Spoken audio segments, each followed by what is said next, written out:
c'est parti. Bien, bonjour à tous. Nous sommes sur l'enseignement médical, un numéro hors série du 22 septembre 2018. Alors, je vais vous partager l'écran. On va donc commencer par, il y a deux choses au programme aujourd'hui. Ce qu'on appelle le cours AccuGans, qui est un terme un petit peu impropre, mais on va le conserver. Où il s'agit de faire la synthèse, c'était l'idée première, entre la notion d'acupuncture et des méridiens et la notion de Gans. Donc on va chercher à utiliser, c'était l'objectif de départ, d'utiliser les Gans avec les points antiques. Ce qu'on appelle les points antiques, c'est les points qui se trouvent aux extrémités sur la main et sur les pieds en acupuncture et en médecine chinoise. Donc on va procéder d'abord du point de vue raisonnement de façon innovante. Au lieu de travailler avec 5 éléments, pour ceux qui connaissent la médecine chinoise et l'acupuncture, on avait ce qu'on appelle l'eau, la terre, le feu et le bois, ou le cœur, l'intestin grêle, l'estomac, la rate, le poumon, le gros intestin, le rein et la vessie, et au niveau de l'élément foie et la vésicule biliaire. Et bien maintenant, on va raisonner avec 6 éléments de façon à intégrer la notion de Gans. Pour certains qui ont déjà fait de la médecine chinoise, il est déjà mentionné qu'il existe un élément intermédiaire, intersaisonnier, qui est qualifié par ce qu'on appelle la rate. Donc là, ici, ce 6e élément n'est pas un élément intersaisonnier, mais un élément à part entière. Donc on va voir ça de tout à l'heure. Le travail qui est effectué n'est pas le travail personnel, mais celui de Nguyen, avec lequel j'ai travaillé sur ce nouveau système. Donc c'est à lui qu'il faut rendre hommage pour ce travail. Et donc il m'a chargé de vous le présenter du point de vue enseignement.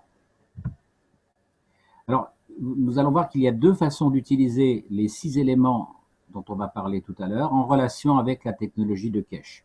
La première, ce sera d'établir un graphique des températures prises aux extrémités des doigts, un peu comme on le fait avec le voltmètre par exemple, puis de stimuler les points selon votre niveau de compétence ou d'autorisation, c'est-à-dire avec des aiguilles, soit le stylo de soin de Kesh, soit des mini-patchs, soit un crayon de papier en carbone, puisque le carbone, ça c'est quelque chose que j'utilise déjà en myothérapie et en acupuncture liée avec la myothérapie. On utilise un crayon de papier puisque le carbone est conducteur.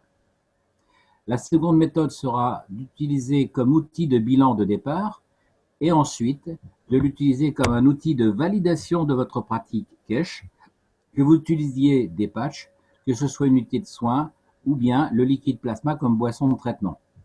C'est-à-dire que vous allez appliquer, vous allez placer votre patient dans la cabine de soins, par exemple. Vous aurez fait le bilan de prise des températures des points d'acupuncture avant le traitement. Et pour valider le traitement, si le traitement est efficace, eh bien, vous devez avoir un équilibrage des courbes de température, comme on le verra tout à l'heure. Alors voici donc les 6 éléments et non plus les 5 avec lesquels on va procéder au raisonnement. On aura un élément feu, un élément bois, un élément humidité, qui est un nouvel élément, un élément eau, métal et terre. Jusqu'à présent, on n'avait que 5 éléments, le foie, le feu, le bois, l'eau, le métal et la terre. Et donc, on voit qu'on a ajouté un élément humidité. Et on voit donc que l'élément feu se compose de 2 méridiens, l'estomac et le maître du cœur. Donc pour ceux qui ont déjà fait de la médecine chinoise, vous allez voir qu'il y a une différence au niveau du placement des méridiens. Je ne vais pas rentrer dans le détail des explications technologiques parce que c'est un petit peu complexe. Déjà, pour ceux qui ont fait de la médecine chinoise, ça chamboule un petit peu le raisonnement. Donc vous allez le prendre tel que. Donc l'élément feu sera constitué de ce qu'on appelle le méridien estomac et le maître du cœur. L'estomac étant l'élément positif et le maître du cœur, l'élément négatif. En ce qui concerne l'élément bois, on aura le triple réchauffeur et le foie. Triple réchauffeur étant l'élément positif, le foie est l'élément négatif. Pour ce qui est de l'élément humidité, on aura la vésicule biliaire positive, le cœur en tant que négatif. Là, vous voyez que le cœur habituellement était un élément yang habituellement. Pour ce qui est de l'eau, on aura l'intestin grêle positif, le rein négatif, le métal, on aura la vessie positif et le poumon négatif. Et en ce qui concerne l'élémentaire, on aura le gros intestin positif et le rein négatif. Vous voyez que dans les colonnes verticales, on a des points qui correspondent aux points d'acupuncture sur la main ou sur le pied.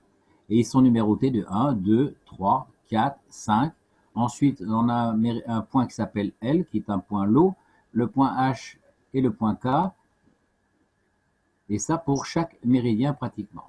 Gigi, Oui, s'il te plaît, il faut que tu penses que tu t'adresses à un public de gens qui ne connaissent pas.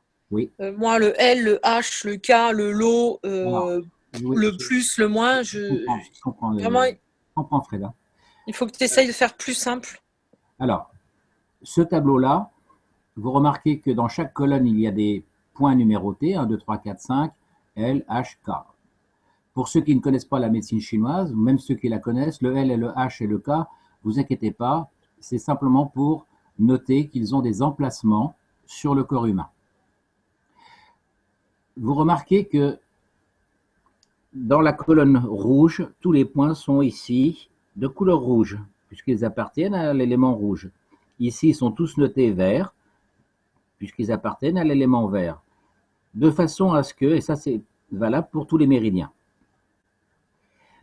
ceci de façon à travailler de façon purement visuelle et synoptique, uniquement avec des codes couleurs et des codes chiffrés.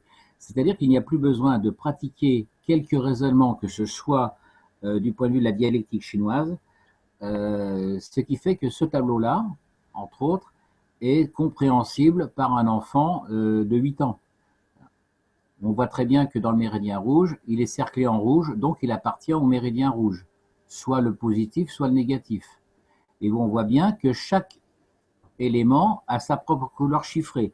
Le 1 est en rouge, en orange, le 2 est en gris, le 3 est en bleu, le 4 est en violet, le 5 est en vert. Ce qui fait que chaque point appartient à une couleur de méridien.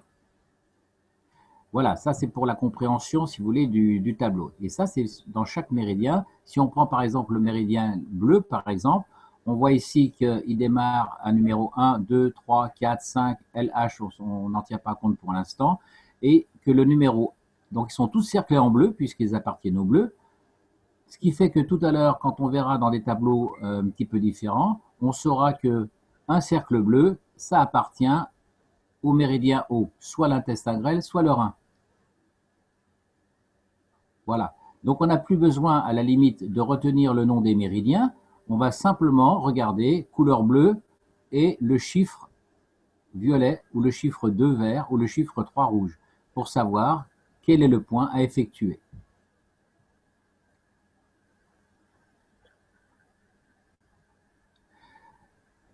Alors ici, je vous ai montré un petit peu la construction des différents raisonnements que l'on a utilisés. Là, il manque un T. On a utilisé plusieurs types de raisonnements, puisqu'en médecine chinoise, le raisonnement appliqué en acupuncture est le même que dans le modèle familial, c'est-à-dire qu'on a le père et la mère dans une famille, on a les enfants, on a les grands-parents, le grand-père et la grand-mère, et du côté du mari, on a son épouse, et avec l'épouse, on a l'épouse, ça peut être aussi la bru, et on a les beaux-parents, et donc ça, c'est le modèle de construction de raisonnement. On voit ici, donc, même si vous ne comprenez pas pour l'instant, hein, c'est pour vous montrer un petit peu la façon dont on raisonne. On voit que chaque point va avoir sa correspondance de traitement avec un autre point. Si je prends dans le rouge ici, j'ai un point ici qui est noté 5 de couleur orange. Ça veut donc dire que ce point orange correspond à la case orange ici. Et comme on est dans du rouge, on va prendre le point numéro rouge. Voilà un petit peu la façon de construire. Si on part dans le vert, eh bien on voit ici qu'on a un point de couleur verte. Ça veut donc dire qu'on va aller dans la couleur verte pour trouver la case rouge avec ici le point numéro rouge. Même chose dans le violet. J'ai un point violet, je vais donc dans le violet. Étant donné que je suis dans des cases rouges, je prends le point rouge, et ainsi de suite. Voilà un petit peu la façon dont on construit les raisonnements en respectant toujours ce qu'on appelle la règle mère-fils, époux-épouse, c'est-à-dire le modèle familial. Voici un autre modèle qui vous montre un petit peu les différents méridiens. Donc ça, ce sont les 5 points du méridien rouge. 1, 2, 3, 4, 5. Le L et le H, on s'en occupe pas pour l'instant, le K non plus. Ça n'a pas d'importance pour ceux qui ne connaissent pas l'acupuncture. Ici, on a le deuxième méridien rouge avec 1, 2, 3, 4, 5. Ils ont chaque point à sa couleur, de façon à savoir à quel méridien appartient. On sait donc que le point 1 orange appartient au méridien rouge. Même chose, ici, on a le 1 orange qui appartient à l'autre méridien rouge. Puisqu'on a vu dans le tableau tout à l'heure qu'il y avait 2 méridiens rouges, un positif et un négatif. Ici, on a la distribution des ce qu'on appelle les 6 éléments, qu'on peut représenter sur un cercle. Donc là, ici, on a un ensemble de 2 méridiens rouges, l'ensemble des 2 méridiens orange avec leurs points, l'ensemble des méridiens gris, les 2 méridiens bleus, les 2 méridiens, ici il en manque un, je suis désolé, les 2 méridiens violets, et ici on aura les 2 méridiens verts. Alors, une fois qu'on a fait le diagnostic, comment faire le diagnostic? On va se servir d'un graphique de température en notant ici 27 degrés, 29, 31, 33, 35 degrés sur un diagramme d'un papier millimétré par exemple. Et on va reporter ici en ordonnée en haut les différents méridiens. Donc on va retrouver nos 2 méridiens rouges, nos 2 méridiens verts, les 2 violets, les 2 méridiens bleus, les 2 méridiens gris et les 2 méridiens orange. Ici, on a mis une correspondance. Les 2 méridiens rouges correspondent à l'ARN. Je vous passe un petit peu tous les, le raisonnement qui nous a fait aboutir, après pas mal de discussions. Il est possible que ça soit modifié à nouveau, mais a priori, on est tombé d'accord sur ces correspondances. Les 2 méridiens verts correspondent à l'ADN. Les 2 méridiens violets correspondraient aux acides aminés. Les 2 méridiens ici bleus correspondraient à l'eau.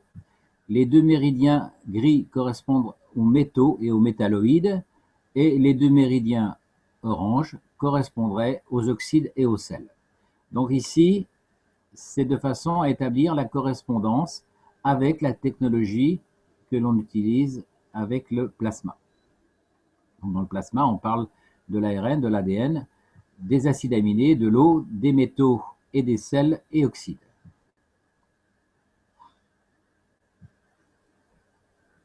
Quand on va établir le diagnostic, on va donc prendre la température avec un thermomètre avec une sonde infrarouge qui va donc déterminer la température, par exemple, au niveau de l'extrémité des ongles, par exemple, et on va tomber sur une température de 27. Et si on prend le point numéro 5 et que l'on prend sa température, eh bien on va trouver une température de 34. Si on prend le deuxième méridien rouge, on va tomber sur 2 températures, ici, et ainsi de suite. Pour chaque méridien, on va prendre les températures des 2 points. Le point au niveau de l'ongle et le point au niveau, en général, c'est un point qui se trouve sur l'articulation du coude ou l'articulation du genou. Pour savoir où se trouvent ces points, je vous le montrerai tout à l'heure au niveau d'une planche anatomique. Et là, on va s'apercevoir qu'on a des discordances au niveau des températures. Et donc, ce sont ces méridiens qui sont en discordance de température que l'on devra traiter et modifier.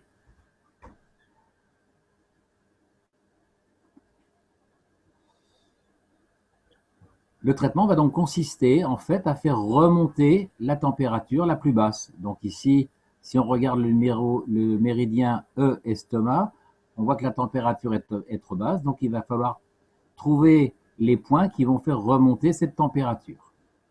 Même chose pour le méridien VB, vésicule biliaire. Le point est trop bas, il est en dessous de 27, il va falloir trouver un moyen de le faire remonter en stimulant certains points. Donc ça, ce graphique-là, c'est impératif, c'est par là qu'il faut commencer, par prendre les températures des points des extrémités.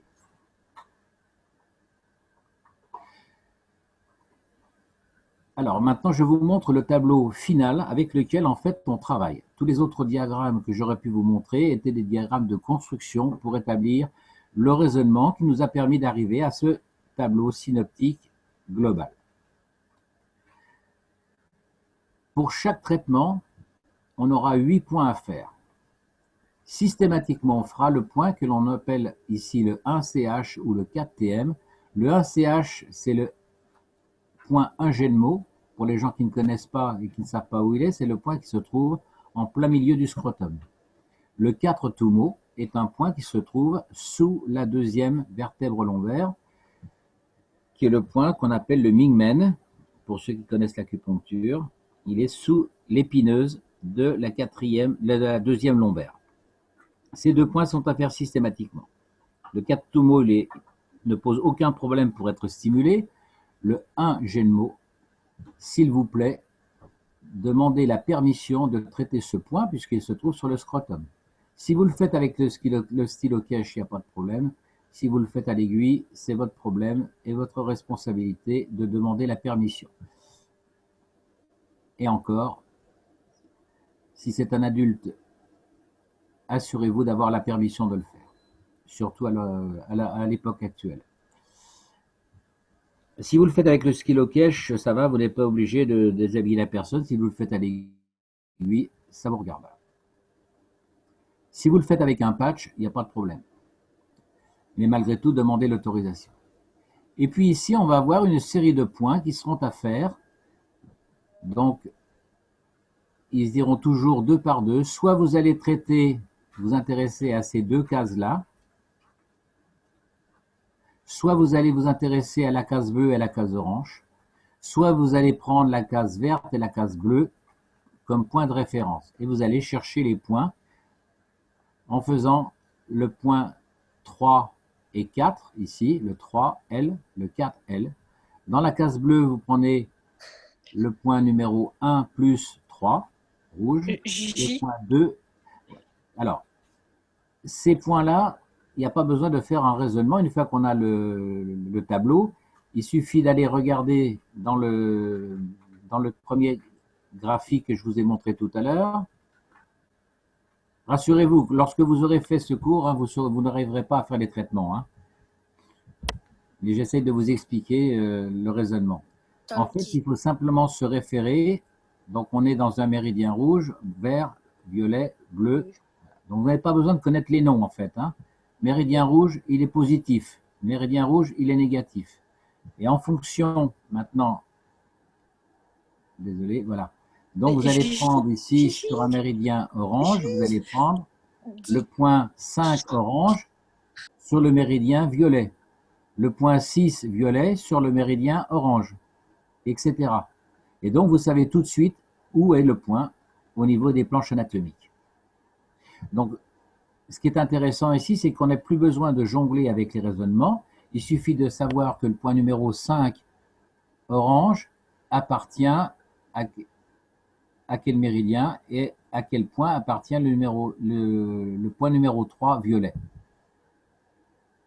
Donc, si vous voulez, 5 plus, c'est la couleur du méridien, et 3, c'est le point numéro 3 violet sur le 5 orange. Donc, on va retourner à la planche avant. Voilà, le point 5, le point numéro 3 violet, il est dans du orange. Voilà, il est là le point, dans cette planche. Donc, on va prendre le point orange, numéro 3. C'est tout ce qu'il y a à savoir. Donc,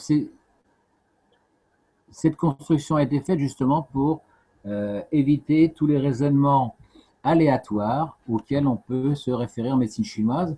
à tel point que, comment dire, lorsque vous prenez des traitements de médecine chinoise, eh bien, vous tombez toujours sur la fameuse phrase « Le point numéro tant est bon pour ». Le point numéro 3, il est possible de le faire pour. Et vous vous retrouvez avec des traitements avec 5 ou 6 formules qu'il est parfois difficile de comprendre. Tandis que là, c'est standard.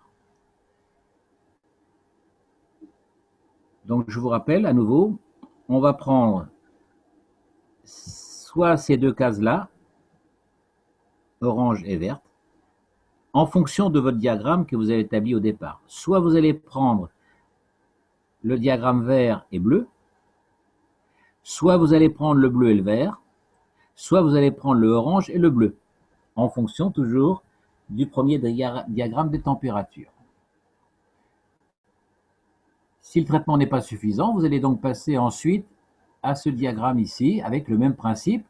Vous voyez ici, on a les méridiens ici qui appartiennent, qui sont sur les bras, les membres supérieurs. Ici, on a mis l'image du pied pour se rappeler que c'est les méridiens qui sont sur le pied. Ici, on a le méridien orange et le méridien bleu qui sont sur le pied. Et ici, on a les méridiens rouge, violet et vert qui sont sur la main. C'est tout ce qu'il y a à savoir. Si les points utilisés à ce niveau-là ne sont pas suffisants, eh bien, on va utiliser une autre méthode, une autre loi de référence, où là, on va utiliser ce qu'on appelle la loi d'engendrement, où on passe d'un élément rouge à orange, où la circulation circule dans le sens inverse des aiguilles d'une montre. Donc, si ça ne marche pas, eh bien, on va prendre les points qui sont ici, en fonction, est-ce que c'est un méridien rouge qui est défaillant? Est-ce que c'est le méridien orange qui est défaillant? Est-ce que c'est le bleu qui est défaillant? Ou le gris, ou le violet, ou le vert?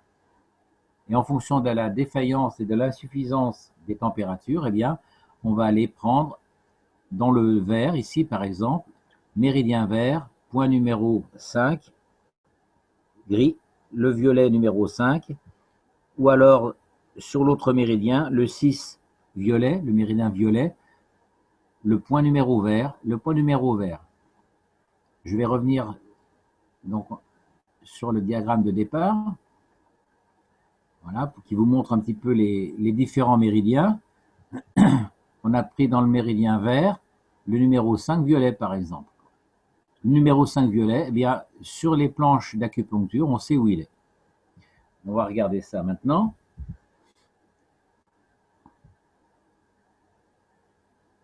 Donc, où se trouvent les méridiens, les points? Eh bien, pour ceux qui connaissent la médecine chinoise, qui en connaissent les rudiments, on voit que les points démarrent tous aux extrémités des doigts, à côté de la racine des ongles, ici. Là, vous voyez que la main, les doigts sont repliés dans le creux de la main. Donc, on a un point ici qui est à l'extrémité de l'ongle, c'est le 9 mètres du cœur, pour ceux qui connaissent. Ici, on a un autre point à l'extrémité du 4e doigt, c'est le 1 TR, le 1 triple réchauffeur. On n'a pas besoin de savoir triple réchauffeur, il suffit de savoir que c'est le 1 TR, c'est un point d'un méridien vert, et le point, on connaît sa couleur. Ici, on est dans un méridien violet, où là, effectivement, par rapport à la médecine chinoise habituelle ou l'acupuncture habituelle, on a 2 points d'extrémité ici. C'est un petit peu la seule différence par rapport au tracé habituel des points. Si ici, vous avez l'image au niveau des pieds, donc là, on a représenté tous les points où on va relever les températures. Donc là, ici, on a le gros orteil avec le point, pour ceux qui connaissent, c'est le 1 de rate. Ensuite, on a le 1 du foie. Ensuite, on a le 42 estomac. Et ensuite, on a le 41 vésicule biliaire. Et ici, au niveau du petit orteil, on a également 2 points, 67 vessie et 67 vessie bis. Donc, ce sont tous ces points où vous allez relever les températures. Donc, à nouveau, vous voyez que chaque méridien a sa couleur de repérage. Triple réchauffeur, on a vu tout à l'heure, si on regarde la planche de départ, ici on voit bien qu'il est en vert.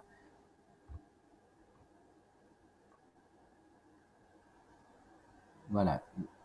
Triple réchauffeur, il est ici, on voit bien qu'il est en vert.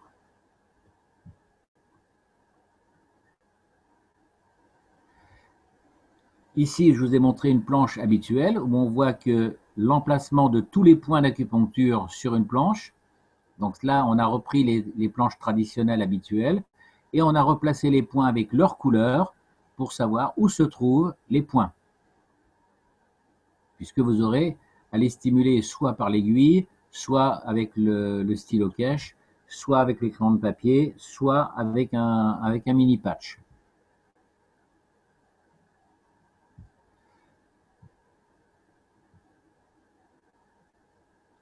Voici la planche un petit peu plus détaillée et plus grande. Donc si on prend le méridien intestin grêle qui part depuis le petit doigt, donc il part au niveau de l'extrémité, au niveau de l'ongle, le 1, le 2, le 3, le 4 et le 5. Donc les 5 premiers points de l'intestin grêle, vous voyez qu'ils sont pratiquement surtout sur la main. Donc ça sera un de ces points-là que vous aurez à stimuler. Les fameux points L et H dont on parlait tout à l'heure, c'est pour les, comment dire, c'est dans notre nouvelle nomenclature, on les appelait, ils s'appellent RO ou point low. Vous avez simplement à retenir, si vous ne faites pas d'acupuncture, vous avez simplement à retenir le 7 IG numéro L. Le 8 IG, ça sera un numéro H. Si vous avez à le faire.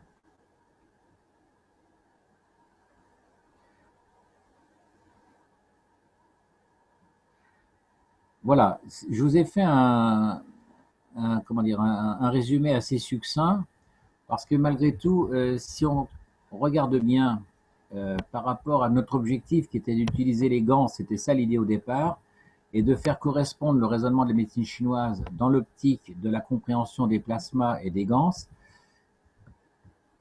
Ce qui était intéressant, c'était de voir si on pouvait construire un nouveau mode de raisonnement qui s'adapte à la technologie du plasma. Donc, de ce point de vue-là, on est tout à fait cohérent, on a réussi. Maintenant, c'est dans l'application pratique de la technique. Pour ceux qui font de l'acupuncture, ça ne pose aucun problème, il suffit de piquer, c'est facile. Maintenant, utiliser les gants avec les points d'acupuncture, ça me paraît pas très judicieux et pas facilement utilisable, puisqu'on voit bien ici, si on prend une planche, on voit bien que les points sont tellement près les uns des autres que faire un mini patch à 1 cm ou 2 cm de distance pour bien cibler le point, ça me paraît peu réalisable. Alors une autre technique consiste à faire ingérer en fonction des différents méridiens que l'on a trouvé en lésion, de faire boire un certain type de gans, CO2 ou ZNO ou CH3 ou CuO, et de voir s'il y a modification des températures au niveau des extrémités, si on modifie le diagramme. Mais Jean-Jacques, tu pourrais faire un mini patch dans l'aiguille même, dans la tête de l'aiguille, par exemple. Oui, mais alors faut trouver une mini-sphère, quoi. C'est faisable, hein. Non, mais pas une sphère, tu vois, même comme un bout de coton, quelque chose, tu vois. Mais alors, au lieu de faire des moxa, par exemple, quand on le fait avec des moxa, on met un moxa sur la tête de l'aiguille, et là, on pourrait le faire, par exemple, avec effectivement un coton au niveau de l'aiguille. Voilà. Hein. Le problème, c'est que, oui, le problème, c'est que lorsque vous allez piquer et poser votre coton sur la tête de l'aiguille, vous allez y mettre votre intention. Alors, en médecine chinoise, lorsque l'on pique en acupuncture, il y a déjà première chose à bien se rappeler, ça c'est valable pour tous les acupuncteurs, lorsque vous, indépendamment de la technologie cache, hein, si vous pratiquez l'acupuncture de façon habituelle, 50% du traitement se fait dans votre prescription de points, c'est-à-dire le choix de vos points, et les 50 autres % viennent dans votre façon de piquer. Donc si vous piquez au petit bonheur la chance, même en étant sur le point exact, hein, si vous piquez sans l'intention que l'on utilise par exemple chez les archers dans le tir à l'arc japonais ou le tir à l'arc chinois, pardon, eh bien votre point n'aura que 50% d'efficacité. Donc avec la technologie cache, raison de plus pour bien travailler avec une intention parfaite. L'intention parfaite en médecine chinoise et en acupuncture se fait par le regard. Vous devez capter l'attention du patient par le regard. Voilà, ça c'était un aparté sur la façon de piquer et d'utiliser les ganses. Donc effectivement, lit avec la petite boule de coton, hein. Voilà. Alors moi je pense que cette technique est judicieuse, notamment avec les cabines de soins, plutôt comme élément diagnostique et comme élément de contrôle. Après, on peut utiliser la technique avec la technique de boisson plutôt que de piquer les points d'acupuncture. Donc les points d'acupuncture vont être surtout utilisés pour faire des relevés de température. Vous pouvez également utiliser peut-être le voltmètre. Ça, j'ai pas encore essayé. Je ne sais pas si on a essayé de le faire avec le voltmètre. Prendre l'énergie au niveau, comme on fait dans la technique du docteur Vol, VO2L, où on prend le voltmètre avec sur ce point, par exemple le 1 GI, ou sur l'extrémité du pouce, et sur le 8 IG, et sur le 5 poumon, par exemple, et faire le relevé de différence d'énergie électrique au niveau de ces deux points, plutôt que de température. Voilà. Nous, on l'a fait avec la température, et ça marche très bien. Voilà, ça c'était, je voulais vous présenter ce travail qui est extrêmement intéressant et je pense que, bon, on en est encore que, je pense qu'on a fait que la moitié du travail avec ça. Il y aura encore des travaux postérieurs au niveau de la compréhension de la maladie en médecine chinoise en liaison avec la technologie Kesh. Donc pour l'instant, moi je pense qu'il est plus judicieux d'utiliser systématiquement, ça tout le monde peut le faire, utiliser les points et les relevés de température. Alors, il faut que vous utilisiez un thermomètre. Prenez pas les thermomètres qu'on utilise chez les nourrissons, hein. Il faut prendre un thermomètre bien précis qui vous donne un gradient jusqu'à 100 degrés et non pas des relevés instantanés de température comme on le fait avec les thermomètres qu'on utilise en pharmacie pour les nourrissons. Il n'est pas facile à trouver ce thermomètre. On ne le trouve a priori qu'au Vietnam. Il est fabriqué en Chine, je crois, mais on ne le trouve qu'au Vietnam. Parce que tous les autres thermomètres vont vous donner un gradient de température limité entre 37. Il faut qu'il aille jusqu'à 100 degrés, hein. Donc pour ceux qui utilisent la cabine de soins, c'est l'idéal.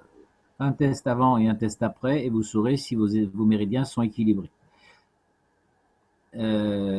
Pour ceux qui utilisent également les réacteurs, la deuxième technique, alors c'est au lieu de piquer, de mettre les ganses sur des points d'acupuncture, c'est d'utiliser les ganses en boisson. Donc vous faites boire au patient le type de ganse correspondant au méridien et vous voyez bien si la température s'est modifiée ou pas sur votre méridien.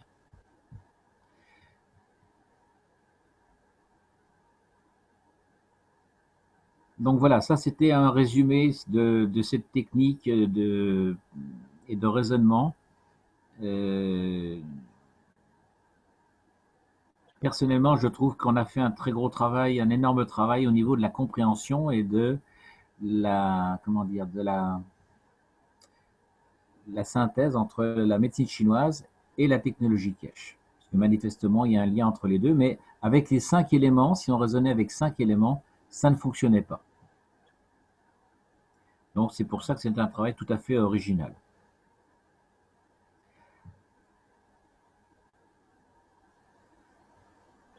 Voilà, ça c'était pour aujourd'hui. Alors je sais que certains vont rester un petit peu sur leur faim en disant tiens, on a trouvé un truc miracle. Un enfant de 8 ans peut se servir du tableau, c'est très facile, hein. Je le résume à nouveau. Donc vous avez votre tableau avec les méridiens. Vous prenez votre... attendez. Voilà, vous êtes sur votre graphique. Vous voyez ici que le méridien rouge a un problème de déficience ici. Donc il faut traiter le méridien rouge. Voilà. Le méridien rouge, il est là. Donc on va prendre la case bleue ici et traiter les points rouges. On va faire le 2 rouge, numéro L. Après, il suffit d'aller sur la planche d'acupuncture pour voir où est le 2 rouge L. Donc le 2 rouge, c'est le méridien rouge, il est négatif. Il faut prendre le point L du méridien 2 rouge négatif. On retourne sur la planche et on voit que le méridien 2 rouge négatif, c'est le maître du cœur. Donc c'est un méridien qui est sur la main, qui part depuis le troisième doigt jusqu'à l'aisselle. Il se termine sous l'aisselle. Il se termine, pardon, au niveau du sein. Le point numéro L, eh bien, il est là. Alors après, il suffit d'aller regarder sur la planche d'acupuncture. Donc, je vais aller sur une planche. Voilà. Donc c'est un méridien qui se trouve sur le devant du bras, en plein milieu du bras ici. Il monte et il vient se terminer ici. Le point numéro L, eh bien, il sera ici, en plein milieu du coude. Voilà, donc on a tout de suite son emplacement. Donc c'est assez simple hein, du point de vue, on n'a pas besoin de faire de grands raisonnements, tout est fait de façon visuelle et synoptique. Il n'y a pas besoin de faire de raisonnement particulier. C'est pour ça que c'est une technique qui me paraît très intéressante. Elle a été construite de cette façon-là pour éviter comment dire, des raisonnements un petit peu aléatoires. Est-ce que vous avez des questions à poser? Alors, je sais que c'est un résumé, c'est pas facile à appréhender. J'ai essayé de vous faire comprendre que tout est fait par code couleur, voilà, de façon à ce que quelqu'un qui ne connaît rien en acupuncture, bah, il regarde, c'est le méridien violet qui va pas, bah, je fais le méridien violet. Puis c'est le numéro 1, bah, je fais le numéro 1 du méridien violet. Voilà, c'est tout ce qu'on a à savoir. Ouais, ça c'est bien parce que ça va être très facile. Mais par exemple, pour mesurer la température, vu qu'on n'a pas les thermomètres vietnamiens, Les thermomètres, alors, tu as dit qu'on pouvait les faire avec les voltmètres. Et comment on ferait une échelle, par exemple, pour savoir la différence des températures? alors ça, j'ai pas essayé, j'ai pas testé, je peux pas vous répondre. Je sais pas. Mais ça serait possible. Je pense que c'est possible parce qu'on le fait avec jusqu'à présent quand on utilisait la technique de vol, on pointe que les points d'extrémité. Voilà. Donc, Voilà. Donc on sait que si on sait que le méridien, par exemple, par rapport aux 5 doigts, on sait que c'est le petit doigt qui est en déficience. Et par exemple, mettons que ça soit le pouce qui est en déficience. Voilà. Mais après, dans la déficience, on ne sait pas quel est si le méridien est en excès ou en insuffisance. ouais, il faudrait faire une échelle de valeur. Mais donc, il faudrait Voilà, expérimenter voilà, là-dessus. voilà, tout à fait, tout à fait. Mm. Alors, comment dire, le thermomètre, il se vend au Vietnam. Alors là, au Vietnam, il n'y a pas de problème pour l'avoir. Et il est fabriqué en Chine, mais j'ai pas réussi. On a essayé de voir avec une Guyenne si on pouvait le trouver en Occident et on n'a pas trouvé. On a eu un mal fou à le trouver. Donc, si vous voulez, c'est un petit peu frustrant si on n'a pas l'outil pour. Alors, en tout cas, si vous trouvez un thermomètre avec comment dire, une échelle de valeur qui n'est pas bridée, comme dans les thermomètres habituels pour les nourrissons, euh, voilà, ça peut le faire. Ce qui est important, c'est que vous puissiez vraiment mesurer la différence entre ce point-là et ce point-là.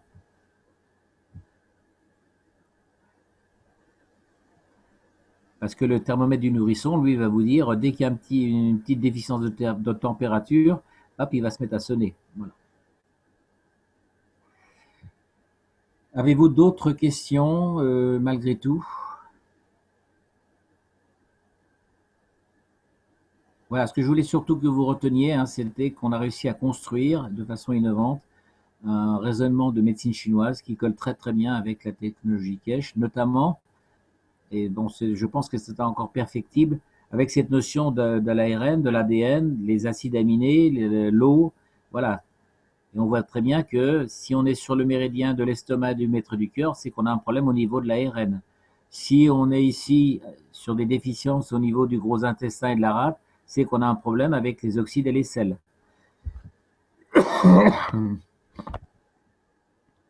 Donc tout ceci ici nous amène, je pense, dans le futur, à envisager peut-être d'autres protocoles au niveau des traitements des points, pour être plus précis. Mais pour l'instant, bon, on va s'arrêter à ce type de raisonnement. Voilà. Bon, disons que pour nous, ça reste un peu théorique, on ne peut pas l'utiliser, mais c'est comme un bébé voilà, qui va évoluer, quoi. Hein. Alors, c'est tout à fait applicable pour ceux qui font les cabines de soins, c'est-à-dire que quand vous allez faire un travail de comparaison entre avant le traitement et après le traitement. Donc ça, D'accord, d'accord, d'accord, dans ces cas-là, ok, pour moi, c'est vraiment ça le plus simple et le plus facile, hein. d'accord. Oui, sinon, il y a une question dans le chat qui dit qu'il a entendu parler des granions de zinc, cuivre, argent, magnésium. C'est de l'eau en ampoule à consommer. Quelqu'un connaît cela? C'est de l'eau de gans. Voilà. Alors, j'ai pas tout compris, Lee. Alors, il demande si les granions, les granions des zinc, cuivre, c'est les ampoules à consommer là. Tu vois, des cuivres, or, argent. Ah oui, d'accord. Non, non, ça n'a aucun rapport, hein. Là, C'est pas de l'eau de gans dedans. Hein. non, non, non, non, non. Non. Là, on travaille avec l'objectif est de travailler avec les gants. Alors après, si Dans ces quelqu'un ampoules, il n'y a pas d'eau de gans, c'est ça. voilà, alors si quelqu'un fait de la médecine chinoise et veut travailler avec d'autres produits et en faire la démonstration, la validation, il n'y a pas de problème, hein, il n'y a pas de souci. Nous, notre objectif, c'était de travailler avec comment dire, la conception que l'on a avec le plasma, où on travaille avec l'ARN, avec l'ADN, les acides aminés, l'eau, les métaux et les oxydes de sel. Voilà. Après, dans les oxydes de sel, peut-être qu'on peut utiliser les granions, par exemple, granions d'argent, granions d'or. Voilà, mais ça, c'est un travail à faire éventuellement. Ok. Le souci pour travailler avec les gants, avec la notion d'acupuncture, moi je dirais plutôt de médecine chinoise, hein, c'est au niveau du concept et du raisonnement, puisque que vous fassiez de l'acupuncture, de la pharmacopée, ou que vous soyez maître de Qigong, vous allez travailler avec le même modèle de raisonnement. Et donc quelqu'un qui fait du Qigong, si par exemple, je dis n'importe quoi, peut simplement prendre dans sa main le petit doigt et traiter le méridien simplement en le tenant dans ses doigts, pourquoi pas, vous voyez? Par contre, quelqu'un qui fait de la pharmacopée, il faudrait trouver les correspondances de plantes ou de ganses de plantes correspondant aux différents types de méridiens et voir si on peut les corriger. Ça, c'est une piste à travailler pour ceux qui font de la médecine chinoise, ceux qui font de la pharmacopée notamment, ou de la phytothérapie. Donc faire un ganse de plantes et voir à quel type de méridien ils correspondent en fonction de l'ARN, de l'ADN, des acides aminés, de l'eau, des métaux et des oxydes. Alors, je sais qu'avec Nguyen, on doit encore travailler un petit peu. J'ai loupé, je n'ai pas correspondu avec lui depuis 3 semaines, un mois. On doit encore travailler pour voir si on peut faire évoluer. Je pense que ça a encore évolué dans la conception de la maladie, notamment. Et ça, c'est déjà tout à fait utilisable, hein. Ah Alors, oui, c'est super, hein. pardon? C'est super, c'est un bon travail, quoi, hein, d'approche. C'est un travail de géant hein, qu'on a fait, hein. Ouais. Non, non, c'est surtout Nguyen hein, qui a travaillé.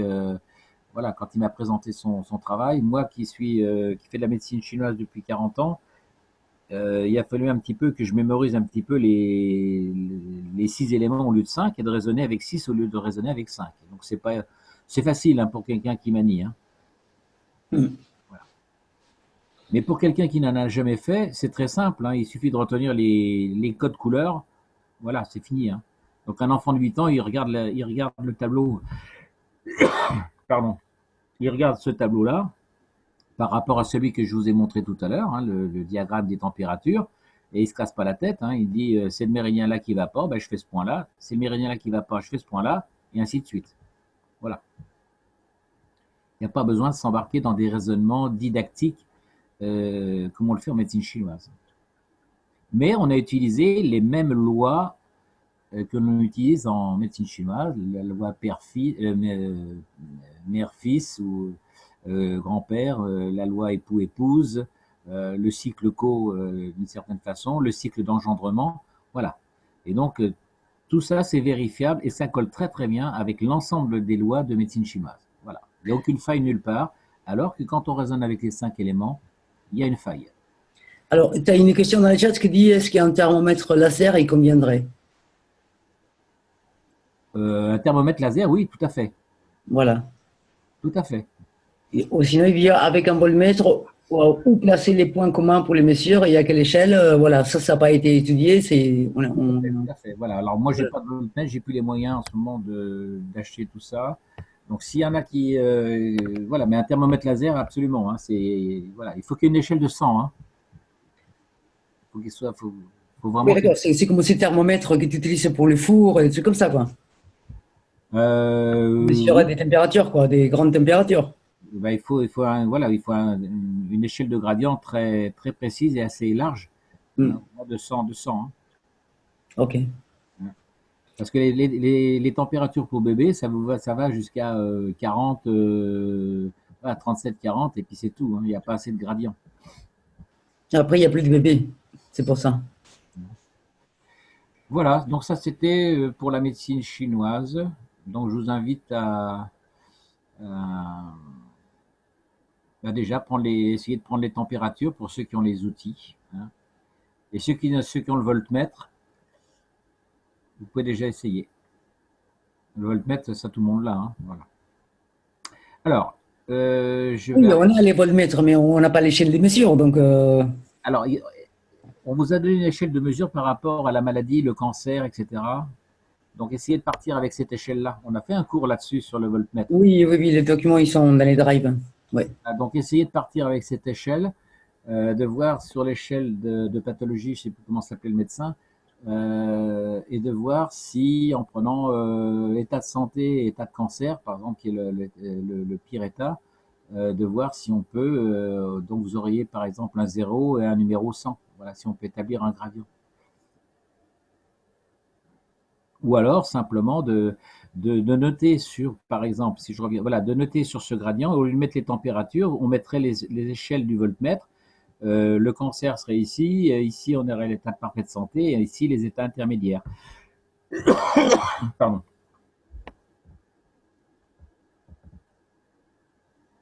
Donc je ne me rappelle plus hein, sur l'échelle du voltmètre quels étaient les chiffres qu'on avait notés. Mais ici, de reporter l'échelle qu'on avait donnée dans le cours sur le voltmètre et de la reporter ici, par exemple.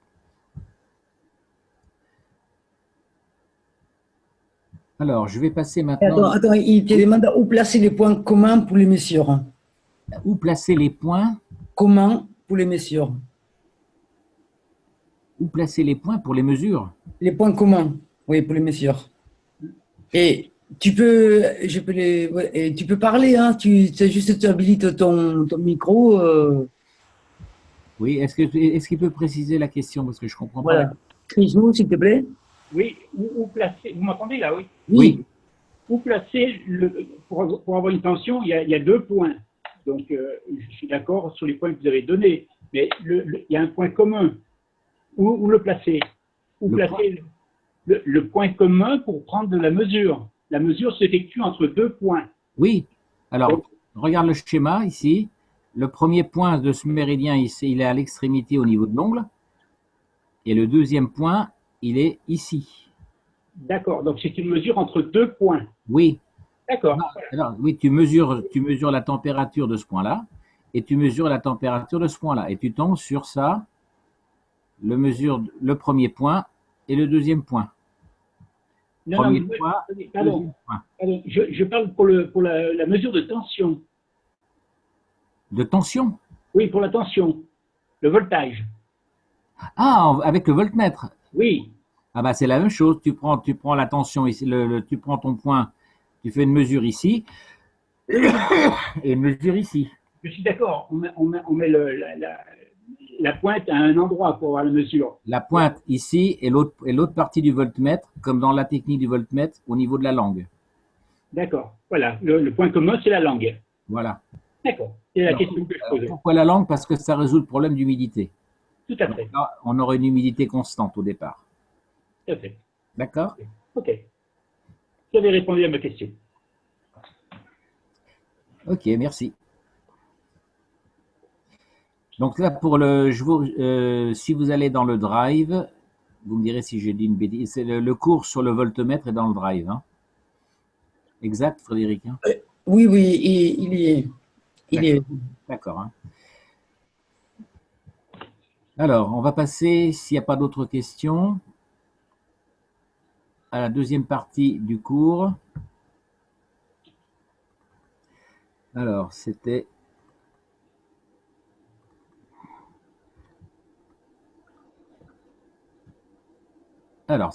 une partie un peu plus pratique au niveau des certaines pathologies, notamment sur la façon dont fonctionnent les ganses.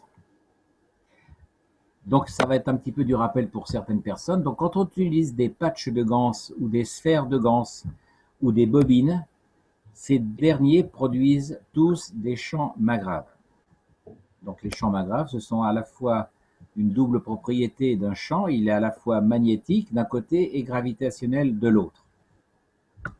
S'il y a des manques de précision ou s'il y a des gens qui veulent d'autres informations, n'hésitez pas à poser vos questions ou à m'arrêter.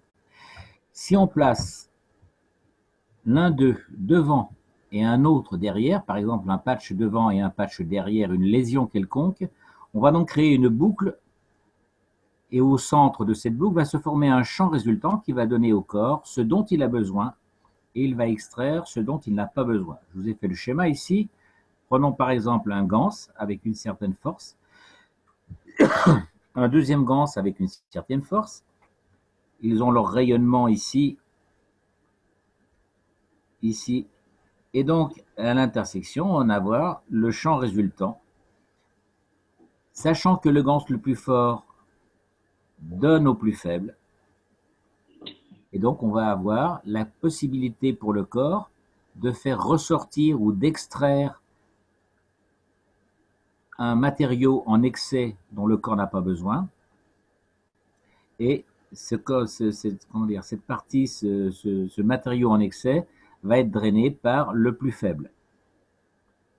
Donc ça fonctionne exactement comme deux aimants, où un élément fort, l'aimant le plus fort va donner à l'aimant le plus faible. Comment savoir qu'un ganse est fort ou qu'un ganse est faible? Eh bien, on va se servir des masses atomiques. Par exemple, si vous faites un patch avec un mélange de calcium, de carbone et d'oxygène, je vous ai marqué ici les différentes masses atomiques, 40, 12 et 36. L'oxygène, c'est 16, donc oxygène 2, ça fait 36, avec un total de masse atomique de 88. Si vous mettez en face de l'autre côté d'une articulation, par exemple, une masse atomique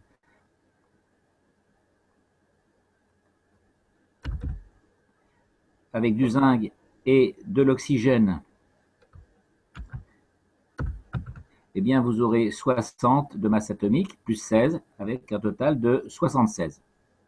Sachant que la masse atomique du plasma est de 20% diminuée de la masse atomique matière.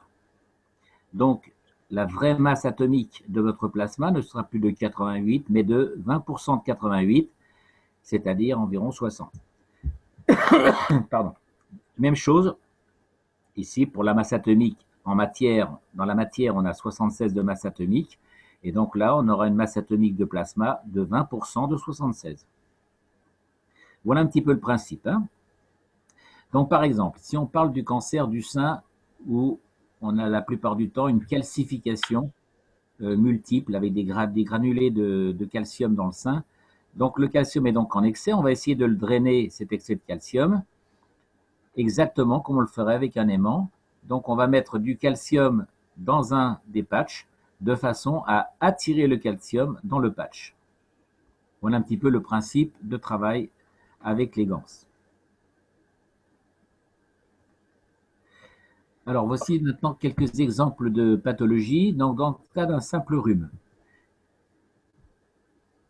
vous allez utiliser la vaporisation en utilisant uniquement l'eau plasma de CO2. Donc vous ne prenez jamais le ganse en lui-même, vous prenez toujours l'eau plasma ou le liquide plasma, moi je l'appelle l'eau plasma ou le plasma liquide, sur le front et derrière les oreilles. En principe, c'est en quelques minutes, c'est suffisant pour un simple mal de tête de rhume. Hein. C'est à répéter au besoin 2 à 3 fois par jour et c'est même plus efficace que les comprimés sur les virus.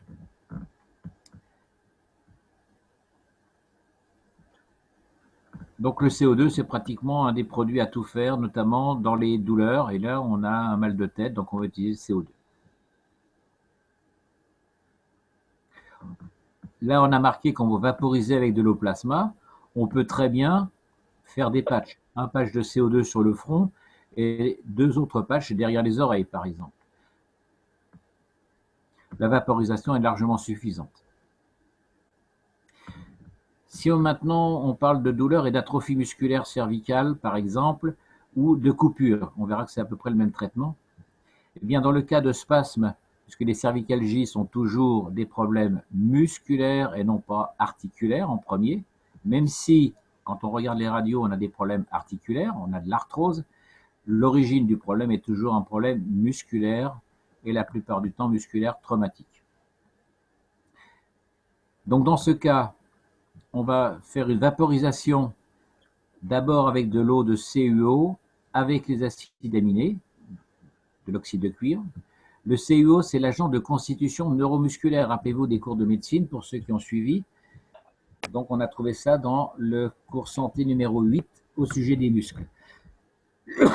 On a retrouvé également ça dans le cours sur le système nerveux, puisqu'on a vu que l'agent de constitution du système nerveux, c'est le CuO. C'est le CuO qui fait, comment dire, le passage entre l'information du système nerveux vers le système musculaire. Donc, c'est pour ça que j'ai mis que c'est l'agent de constitution neuromusculaire. Donc, chaque fois que vous avez un problème musculaire, il faut traiter le neuromusculaire, c'est-à-dire la conduction nerveuse dans le muscle. En ce qui concerne le traitement des coupures profondes, c'est le même traitement. Vous allez ajouter au CuO le CO2 et le ZNO, c'est-à-dire faire 3 patchs. Puisqu'on a vu que le système cutané est constitué de 3 plans, épiderme, endoderme, exoderme, exactement comme dans un triréacteur. Et donc, vous allez utiliser 3 patchs en sandwich sur la brûlure, par exemple, ou sur la coupure, pardon. Dans le cas d'une cervicalgie, alors ça c'est valable ici, c'est pour tous les problèmes musculaires, quelle que soit leur situation, hein, sur le tableau de gauche. En ce qui concerne une cervicalgie, on vous a montré la façon pratique de le réaliser. Donc vous prenez une minerve en mousse avec un tissu jersey par-dessus, c'est vendu dans le commerce. Et donc vous allez faire une proportion de 3 parts de CuO, 3 parts de CO2 ZNO et 1 part de CH3. Le CH3 étant là pour donner de l'énergie au niveau musculaire. Le CH3 va agir au niveau, pour ceux qui se rappellent des cours, c'est un constituant des sucres et notamment qui intervient dans la chaîne ATP et ADP, l'ATP étant la source d'énergie dans la cellule. Donc voilà ce que vous avez à retenir pour les problèmes de cervicalgie. Même des cervicalgies avec arthrose. Coup du lapin, après un accident de voiture, même traitement. À faire instantanément, puisque je vous rappelle qu'après un accident de voiture, il n'y a pas de douleur et que les douleurs apparaissent que 3 semaines après. Je parle d'un accident avec un simple coup du lapin, un simple whiplash.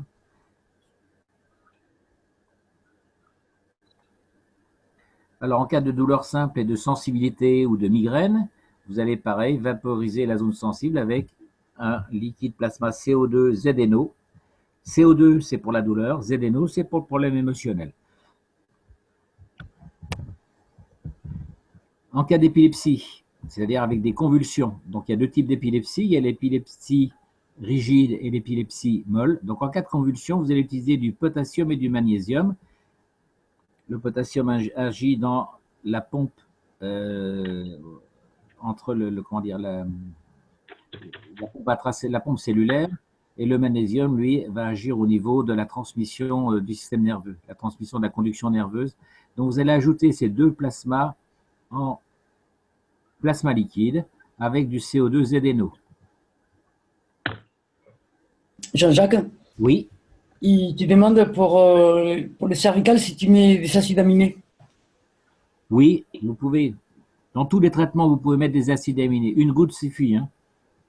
Ok, merci.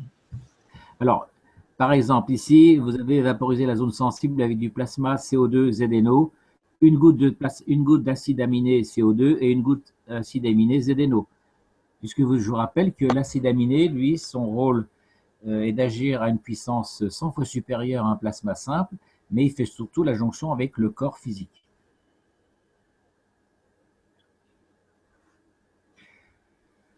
Donc, je termine avec l'épilepsie. Donc, ce sont les parathyroïdes et le pancréas qui produisent le potassium, hein. Donc, si vous placez le potassium sur le pancréas et le ZNO, et le CO2 ZNO magnésium sur la tête, ou en vaporisation 3 fois par jour et au moment du coucher.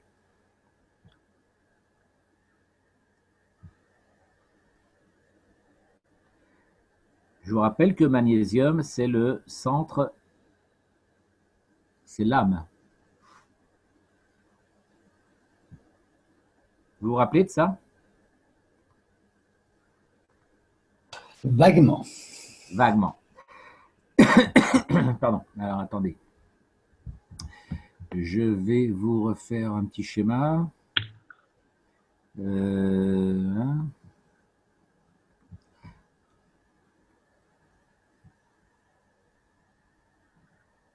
Les deux hémisphères. On a dit qu'ici autour,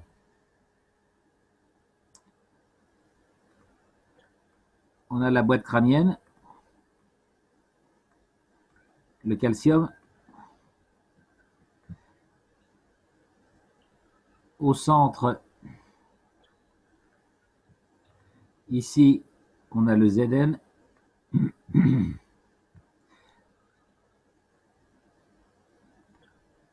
Et ici, en plein centre, on a le magnésium. Pardon.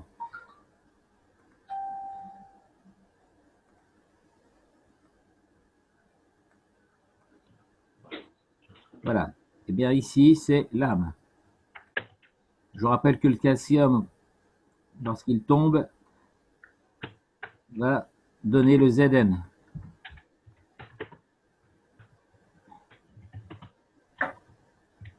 Ça y est, ça vous revient en tête?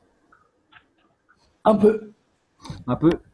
Voilà, donc le magnésium, c'est le centre de l'âme, hein. C'est là que vous atteignez l'âme. Voilà pourquoi, donc, quand vous faites... alors, vous pouvez faire un casque, par exemple, au niveau de la tête, ou un patch, CO2 ZNO avec le magnésium. Vous faire deux patchs, un patch de CO2 ZNO et un autre patch de magnésium l'un sur l'autre.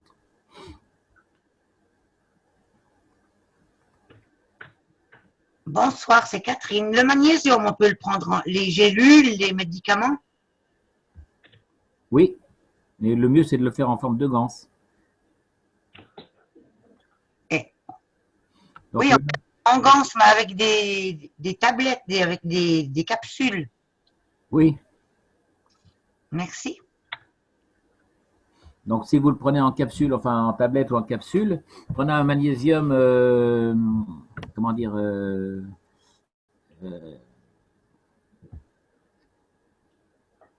J'ai du magnésium marin. voilà, très bien, oui, oui. Magnésium marin, de toute façon, il est toujours d'origine, il est toujours marin, pratiquement, hein. Mais simplement, vous en faites un ganse, hein. Donc, pour faire un ganse de médicaments, je vous rappelle, hein, par exemple, le magnésium marin, donc vous allez le prendre, vous allez ajouter la soude caustique,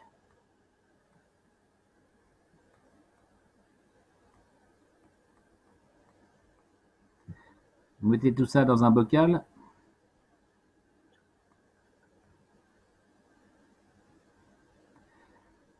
et vous allez verser de l'eau bouillante.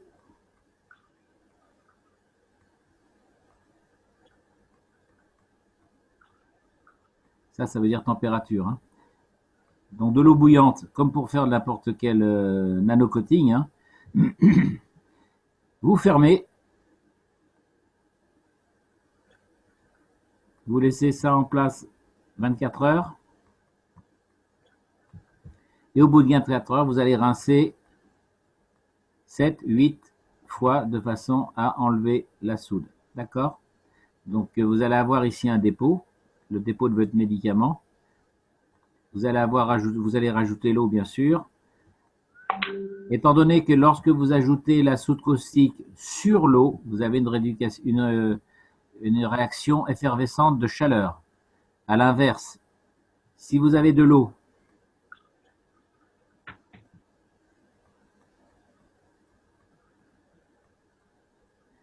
et que vous versez la soude par-dessus, il n'y a pas de réaction de chaleur. Rappelez-vous ça. Hein. Donc, il faut verser l'eau sur la soude pour obtenir la réaction thermique. Donc ça, on n'en tient pas compte. Donc, mettez toujours les mesures de protection contre les éclaboussures avec la soude caustique, bien sûr. Donc après, vous allez filtrer 6, 7, 8 fois de façon à bien enlever la soude caustique. Il y en a qui font avec le CO2 directement, c'est pas bien. Et ensuite, vous allez rajouter, je n'ai pas terminé, une fois que vous avez filtré, vous allez rajouter le CO2.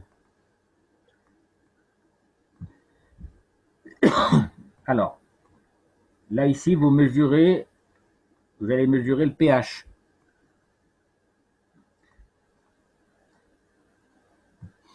Lorsque vous arrivez à un pH de 7, c'est bon. Vous avez un pH neutre.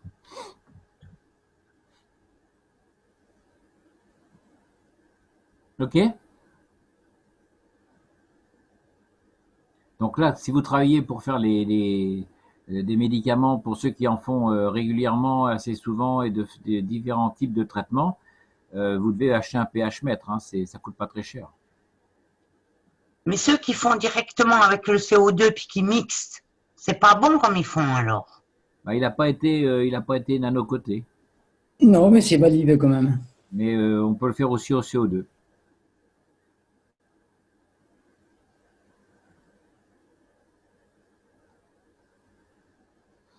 Et bonsoir tout le monde. Et qu'est-ce que ça donnerait si on faisait du bicarbonate de soude?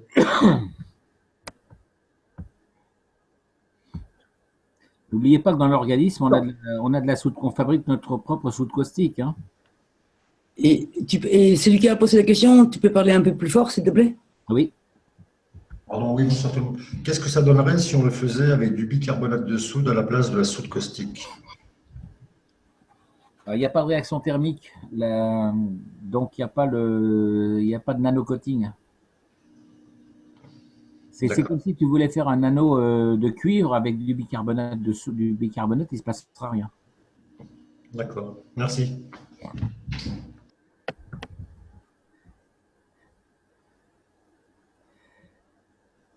Pour les hémorragies cérébrales, eh bien, on va utiliser un patch de CO2, ZNO et calcium.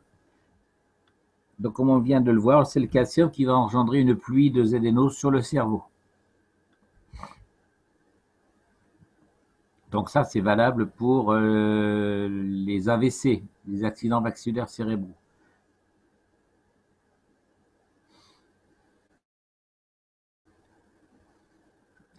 Il y a deux types d'AVC. Il y a l'AVC, l'accident vasculaire cérébral hémorragique. L'AVC avec hémorragie. Et l'autre, c'est l'accident ischémique transitoire, hein, l'AIT.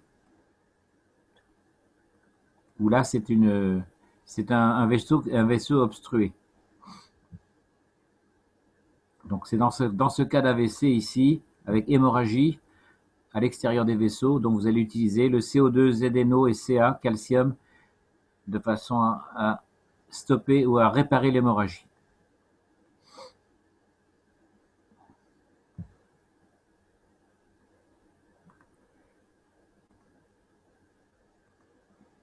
Dans les cas de leucémie, alors il y a plusieurs types de leucémie. Lorsque la cause est manifestement émotionnelle, donc c'est assez simple à ce moment-là, il faut donner à boire 3 cuillères à soupe de plasma liquide, de CO2 ZNO, ça va de soi, puisqu'on sait que le CO2 Donc c'est l'agent qui constitue la matière corporelle, et le ZNO est là pour résoudre les problèmes émotionnels. 3 fois par jour. Vous allez en plus, ça c'est capital, vous allez aspirer donc le calcium dans l'os de l'articulation en cause. C'est-à-dire vous allez utiliser soit le genou ou la hanche, puisque dans le corps humain, l'os le plus volumineux du point de vue de la production de moelle rouge ou de globules rouges ou de globules blancs, c'est bien sûr le fémur. Donc vous allez utiliser un patch de CO2 ZNO et un patch de calcium magnésium, puisqu'il y a également le magnésium qui intervient dans la constitution.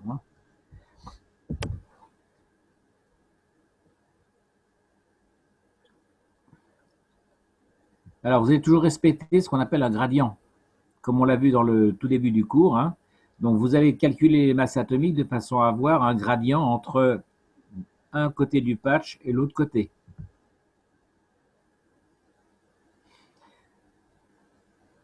Alors la meilleure technique, la meilleure façon de faire, c'est de prendre un patch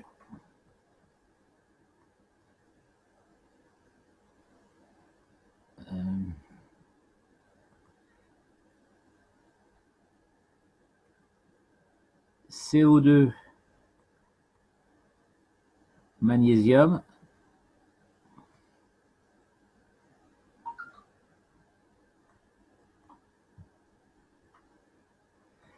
et entre les deux,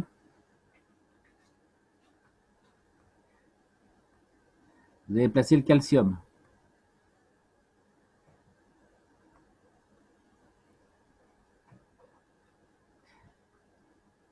Donc vous pouvez, par exemple, si on prend la cuisse comme ceci, vous pouvez faire un grand patch circulaire avec CO2 ZNO magnésium et à l'intérieur un patch de calcium. Donc l'idéal, c'est de mettre le calcium en sandwich entre le CO2 ZNO et le magnésium.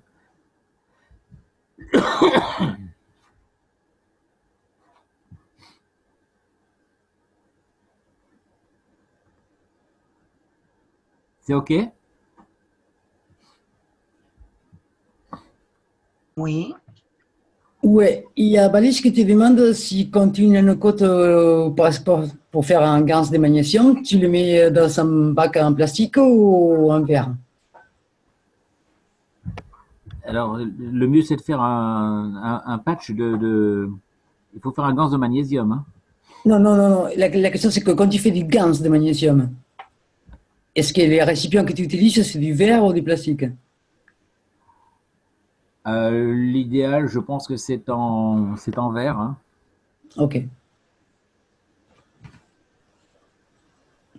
Merci beaucoup. De rien. Alors, on prend du plastique parce que je pense qu'on a commencé avec le plastique parce qu'on a vu que la fabrication des gants, quand on fabrique les gants, le PVC, le plastique, le carbone intervient dans l'environnement de la constitution des gants.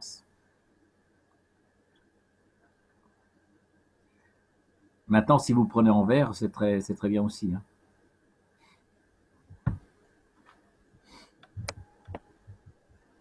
Non, Jacques, pour une personne qui a un cancer du pancréas, on doit faire quoi? Il y a un grand-père à côté de chez moi, quelqu'un que je connais, et puis il a un cancer du pancréas.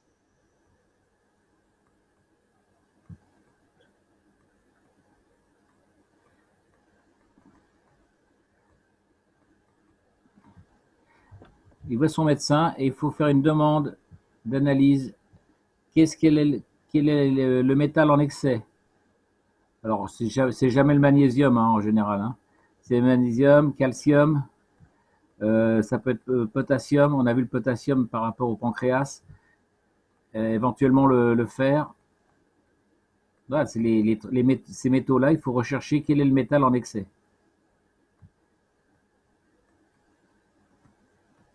Si vous n'avez pas ça, c'est pas la peine d'aller plus loin.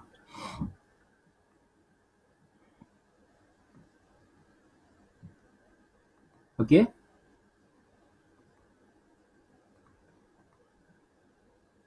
Magnésium, fer, calcium, cuivre, zinc. Oui, il faut demander au médecin qu'il fasse la recherche des principaux métaux, donc magnésium, fer, calcium, potassium, cuivre, zinc.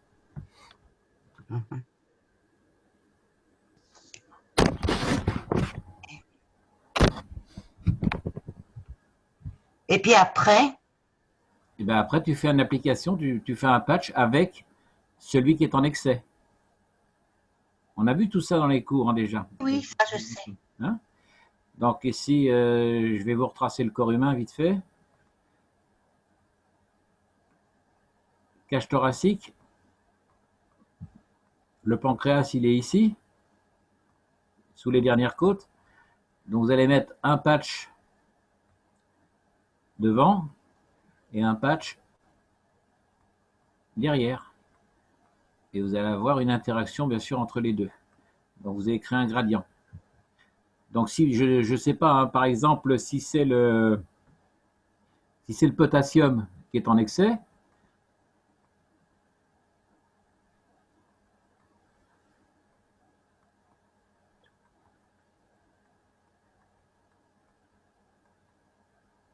CO2 ZNO par exemple, vous calculez la masse atomique devant, vous calculez la masse atomique derrière, de façon à avoir un gradient le plus important possible entre les deux patchs. OK? Si ce n'est pas le calcium qui est en excès, je dis n'importe quoi, si c'est le fer, bah, vous ferez un patch avec un lance de fer. CH3. Ok.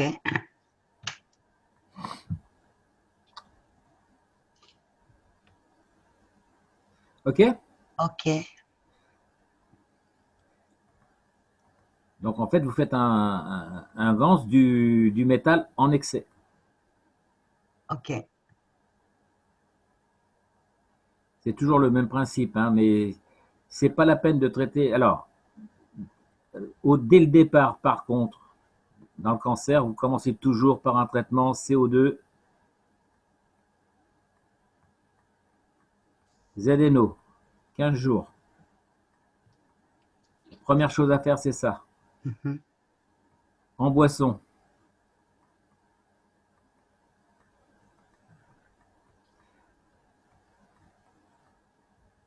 Ensuite, en patch.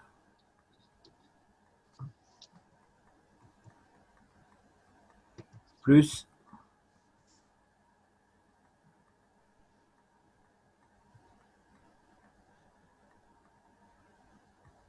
respiration.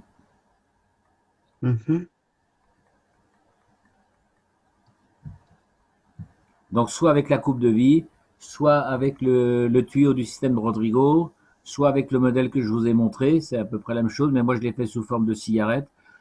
Peu importe, hein, c'est respiration 3 fois par jour, 10 minutes. Ok. D'accord? Oui. Et ensuite, vous allez travailler avec le métal en excès. Ok. Alors, dans une analyse simple, lorsqu'on cherche on fait un métallogramme,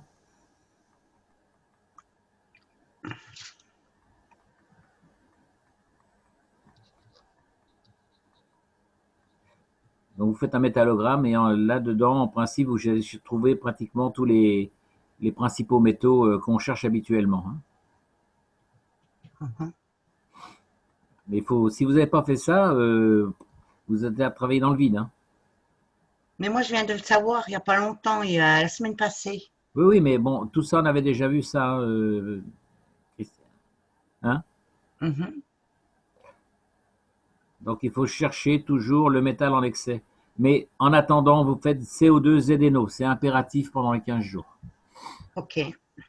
Merci Jean-Jacques. De rien. Y a-t-il d'autres questions?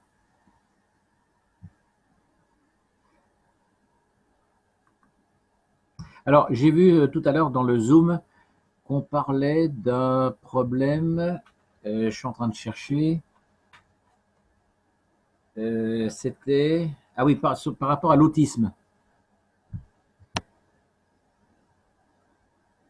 Alors, ah oui, je n'ai pas terminé. Je vais parler de l'autisme, tiens, pendant que j'y suis. Donc, il était question de CH3, CO2 et ZNO. Donc le CH3, on le met dans l'autisme au niveau de la tête, puisque c'est le CH3 qui va aspirer le mercure pour produire de l'or. Donc on a vu qu'on ne mettait pas de CH3, notamment dans le cancer, les autres pathologies, mais dans le cas de l'autisme, on va utiliser le CH3 sur la tête. Pourquoi? Si vous vous rappelez bien de ce qu'on appelait la boîte de Gans, on avait vu qu'on plaçait tout autour de notre boîte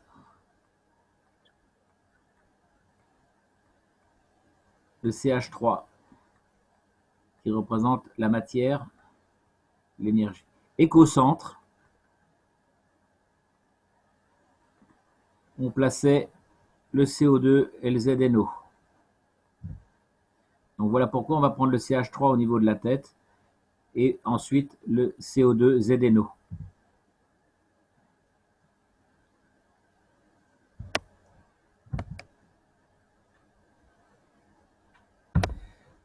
Voilà, ça c'était pour répondre à la question qui était sur le Zoom.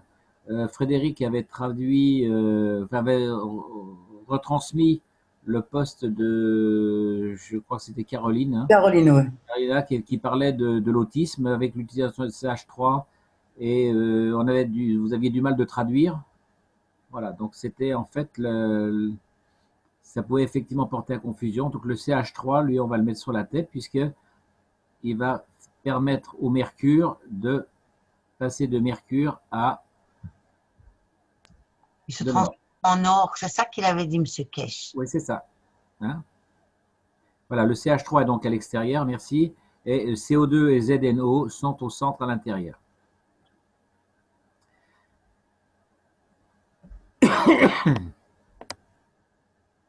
Voilà, en ce qui concerne la boisson, il n'y avait pas de problème de traduction. Hein. Alors, on n'a pas vu l'anémie. Dans le cas de l'anémie, donc bien sûr, l'anémie, c'est le terme qui désigne l'insuffisance de production de globules rouges ou la perte de globules rouges, par exemple, à la suite d'une hémorragie interne ou une hémorragie à bas bruit. Donc, dans ce cas, vous allez donc là, on va parler de reproduire, donc d'une production, de refavoriser la production de globules rouges en recouvrant toutes les articulations de page de CO2, CH3 avec leurs acides aminés d'un côté et calcium et magnésium de l'autre. Alors, pareil, vous faites le calcul des masses atomiques et il faut avoir un gradient. Rappelez-vous que la production des globules rouges se fait dans la tête des os longs.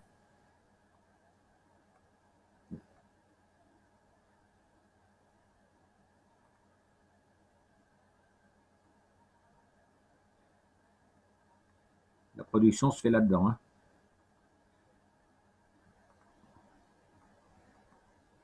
La fémur. Oui. J'écoute. Il y a une question qui a été posée? Et la fémur, l'os long.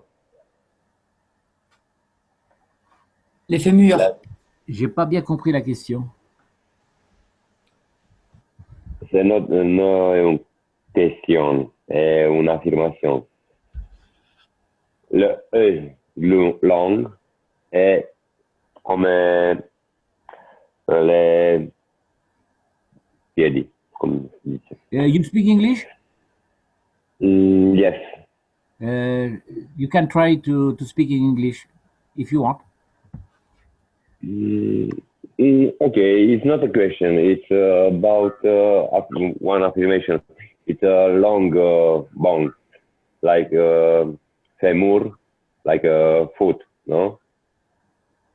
Ah, the foot guns, ok. Non, il parle que c'est un os long comme les fémurs, quoi. J'ai pas compris. Oui, oui. En fait, il dit que voilà, la production se fait dans les os longs, comme par exemple les fémurs, quoi. Il parle trop vite, j'arrive pas à comprendre, je suis désolé. Ok, donc il parle du fémur.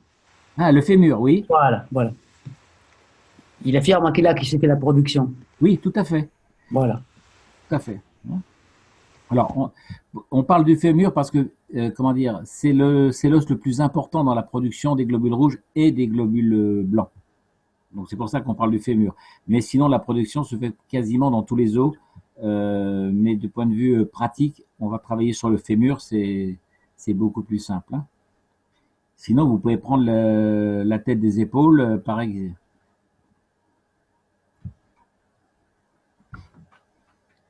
D'autres questions éventuelles?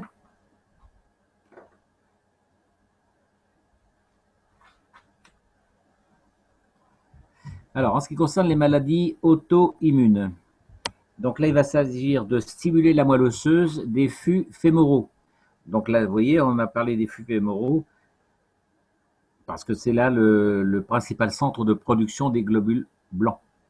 Donc vous allez placer un patch de CO2 avec quelques gouttes de CuO et de ZNO. Le CuO est nécessaire pour stimuler les muscles qui agissent sur les os, pour la pénétration et la circulation des lymphocytes.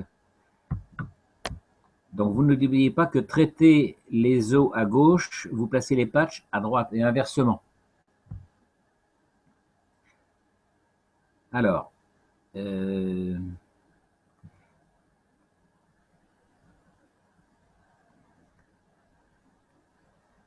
voilà un fémur. Et n'oubliez pas que la paroi du fémur, elle est comme ça.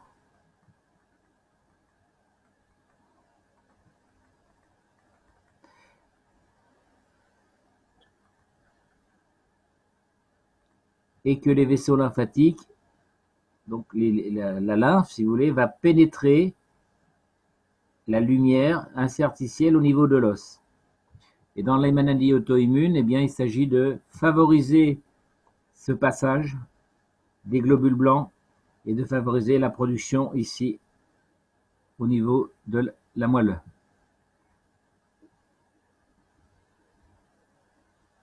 Donc CO2, le CuO, pourquoi?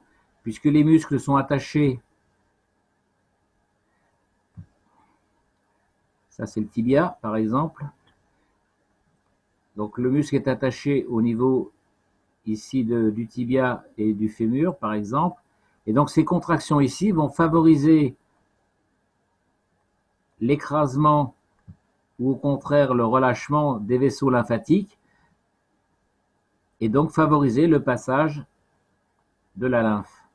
Donc c'est cette contraction ici, puisque quand le muscle se contracte, il a cette forme-là.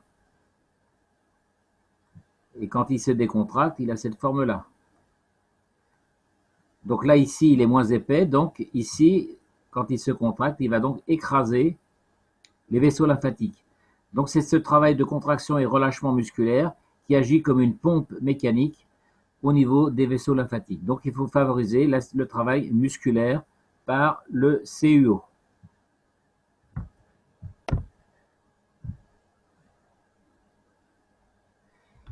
Des questions? Ça va, j'ai été clair hein, par rapport au Oui, travail? oui, oui. D'accord. Hein, si vous avez suivi les cours, oui, peut-être que tout le monde n'a pas suivi les cours de médecine, donc c'est un rappel qui était nécessaire.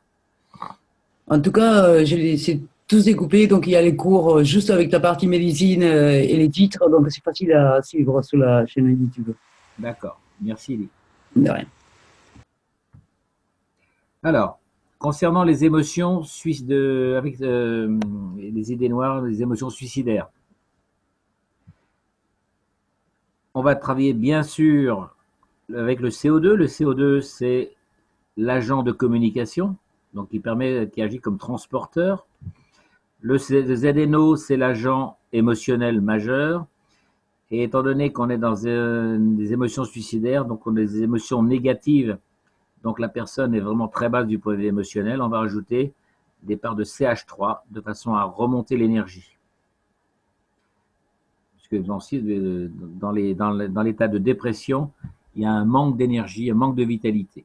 Donc 2 cuillères à soupe matin, midi et soir avec un mélange de 4 parts de CO2, 3 parts de ZNO et 2 parts de CH3, et vous ajoutez une goutte d'acide aminé de CO2, une goutte d'acide de ZNO et une goutte d'acide aminé CH3.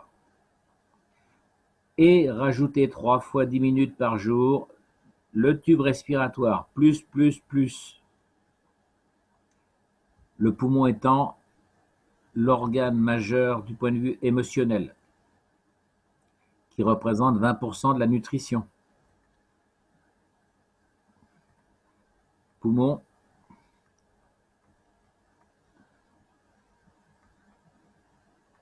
« 20% de la nutrition. Pardon, 80% de la nutrition. Et les aliments,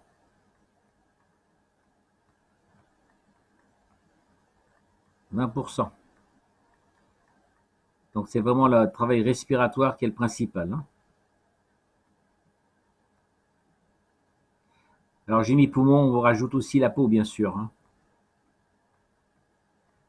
Je vous rappelle qu'on respire avec la peau. Vous savez très bien que quelqu'un qui est brûlé au 3e degré à 80% meurt parce qu'il ne peut plus respirer. Il n'a plus de peau, il ne peut plus respirer. Bien que les poumons soient intacts.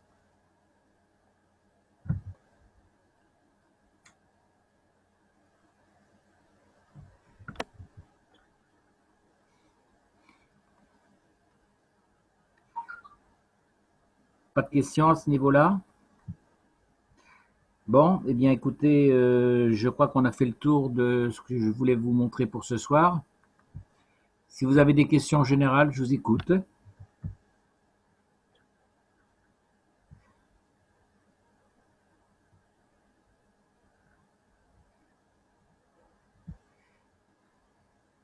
Bon, qu'est-ce que je veux dire? Si vous avez un sujet à proposer ou quelque chose que vous voudriez revoir sur le plan médical, par exemple, bah vous faites une suggestion dans le Zoom et j'essaierai de répondre avec plaisir. Je vous rappelle hein, que tous les cours, pour ceux qui viennent d'arriver, tous les cours de médecine ont été traduits et mis sous forme de PDF et de PowerPoint, donc non plus sous forme de vidéo, et puis qu'on a réalisé donc un dictionnaire ou un lexique de toutes les pathologies susceptibles de pouvoir nous intéresser avec leur mode de traitement.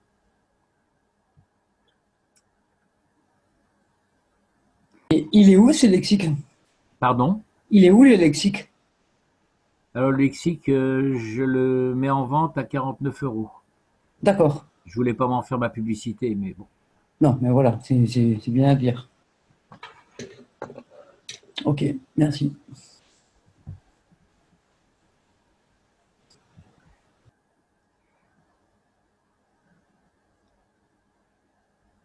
Pas d'autres questions?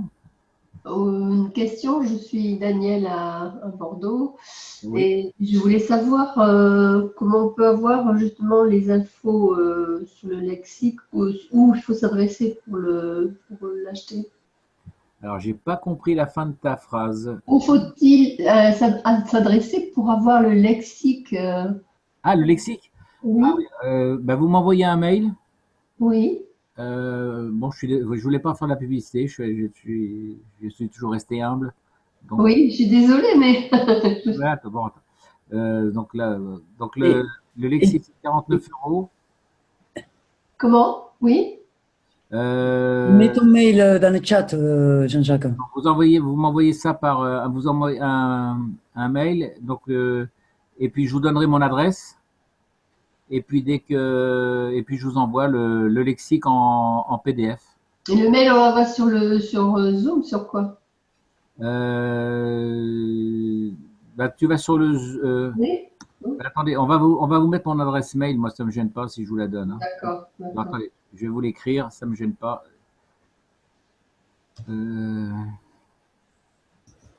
Donc, mon adresse mail, c'est JJ en minuscule, hein.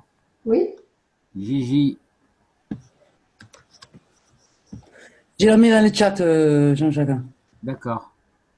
Bon, bah, elle va vous la mettre dans le chat alors. d'accord, merci. Voilà. Donc, donc j'ai mis le dictionnaire des maladies et puis les 30 cours sur la santé. Voilà, si ça vous intéresse, bah vous me dites ce qui vous intéresse. Et puis, je vous envoie ça en PDF. Et pour les cours de médecine, c'est les deux, PDF et PowerPoint. Voilà. D'accord. Donc là, celui à 49, c'est le dictionnaire. Ça, c'est oui, le dictionnaire ou le lexique santé, des maladies, hein, voilà. D'accord, merci.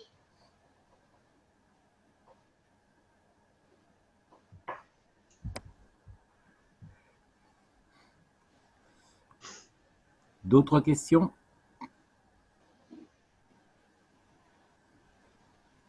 Regardez à proportion des 20% que manger et autre que si respirer. Je me demande, la personne qui vit sur la montagne, oui, mange di più o di meno? Ma è très difficile pour moi, je ne me retrouve la parole, più o meno,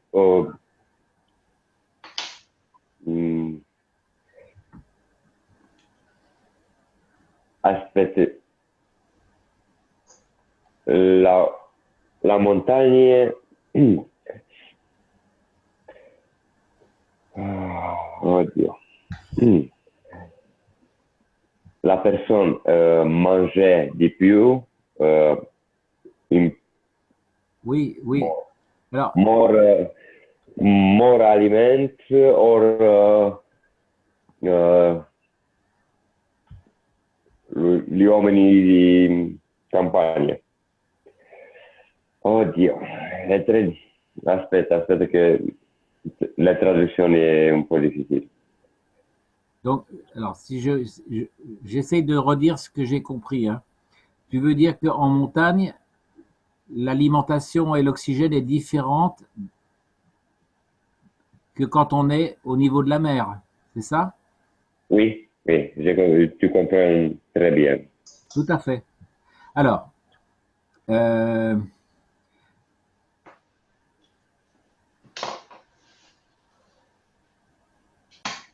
ici, vous avez une certaine quantité d'oxygène, bien sûr, et ici, une certaine quantité, on va dire, vous avez une quantité d'oxygène comme ceci, et ici, vous avez une quantité d'oxygène, non, l'inverse. Là, vous avez une quantité d'oxygène comme ceci, et ici, vous avez une quantité d'oxygène grand Q. Voilà. Mais c'est pas tant la quantité qui, à mon avis, qui compte, c'est le type d'isotope.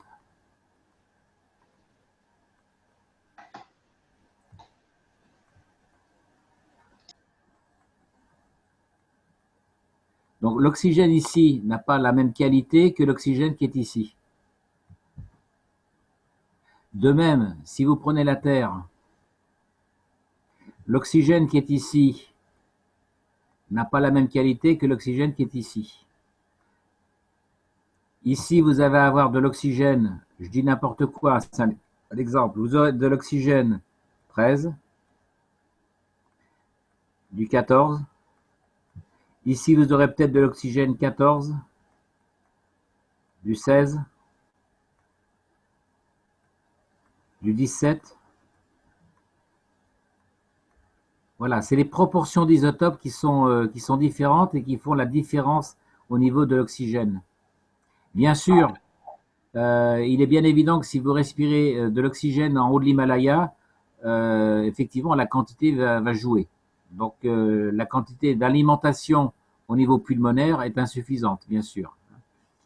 Donc, non seulement la quantité d'oxygène, alors ce qu'on appelle l'oxygène 2, c'est l'oxygène 16.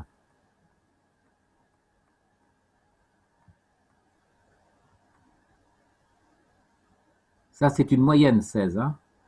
Donc, bien que vous ayez une quantité globale d'oxygène 2, c'est non seulement la quantité va être insuffisante en altitude, par exemple, au niveau de l'Himalaya, mais en plus, la qualité en isotope n'est pas la même que celle qui est en plaine. Donc, il faut tenir compte à la fois de la quantité en volume et de la qualité. Et la numéro di respirazione per minuto per assicurare l'assicurazione di apport di ossigène. Je voulais dire, je respirais, par exemple, 40 par minute in 60 secondes. 40%? Non, personne, ouais. Alors, je ne sais pas si je vais répondre à ta question, hein. J'ai parlé avec un pompier professionnel et je lui ai parlé. Ah bah vas-y.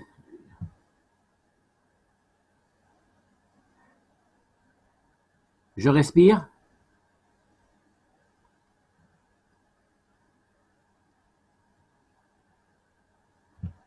« 40%, ah oui. 40 mm, ah oui, en pression.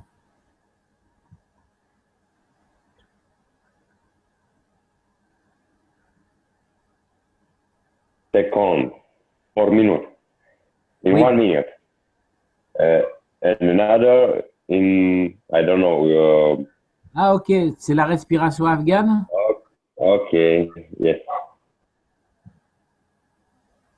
Pour l'apport d'énergie, d'oxygène. À Himalaya, tu as besoin de respirer très rare. D'accord. Oui, oui. À l'air, respirer plus fréquent. Donc tu respires plus rapidement, c'est ça? Oui. Tout à fait. Regardez la respiration. Un homme qui corre, spinning, non spinning, fa una corsa di respiro émotionnel. Tu avais la respiration très accélérée. Oui. Non? Tu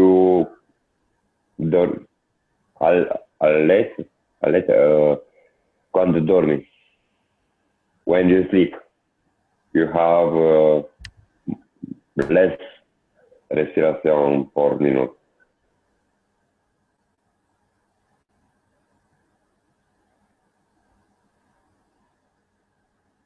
Oui.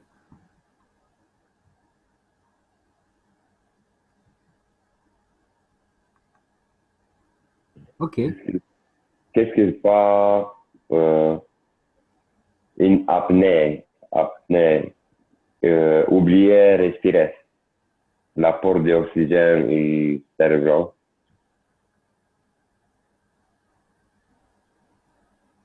La stop respiratoire. Tu oublies de respirer, c'est ça?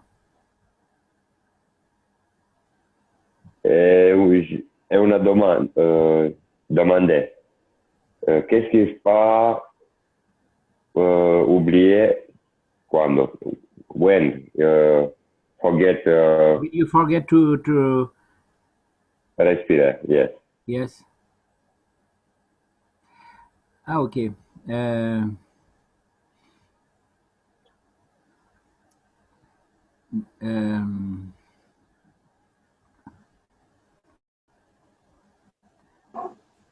Bonsoir à tous. Je suis Adrian, from Romania. Yes. On peut parler d'autre chose ce soir?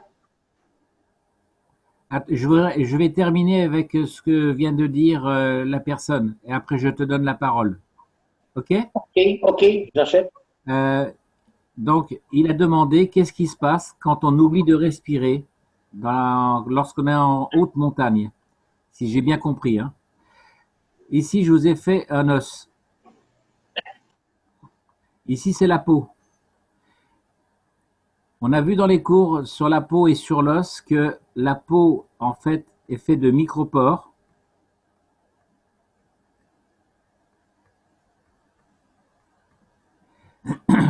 Oui, c'est très intéressant. Et que l'énergie magnétique, Oui, l'énergie magnétique, c'est très important dans ce moment. et elle passe à travers les micropores. Alors, on appelle, c'est même pas des micropores, hein, c'est une découverte qui a été faite il y a 5 ou 10 ans, je crois. On va dire que ce sont des pores, hein, voilà. Et le champ magnétique, lui, passe à travers la peau et passe à travers l'os. En médecine chinoise et en Qigong, on appelle ça l'exercice de la respiration des os. Lorsque vous êtes en état, pour ceux qui font une certaine méditation, vous allez très bien percevoir que vous respirez à travers la peau. Alors pour ceux qui n'ont jamais fait, ça peut paraître bizarre, mais je peux vous assurer qu'on respire vraiment à travers la peau et à travers les os. Donc c'est un phénomène réel. Tout à l'heure, je vous ai dit qu'un brûlé qui a perdu la majeure partie de sa peau ne peut plus respirer. Donc la peau est un organe essentiel dans la respiration. Donc lorsque vous oubliez de respirer, chez les plongeurs de grande profondeur qui plongent en apnée ou en montagne en très haute altitude, eh bien vous allez compenser et utiliser pleinement cette respiration par la peau. Non pas, parce que même si vous avez un anorak par-dessus, le champ magnétique, lui, passe à travers. Le problème de la respiration par la peau, c'est qu'on n'en a pas conscience puisque c'est quelque chose de très imperceptible.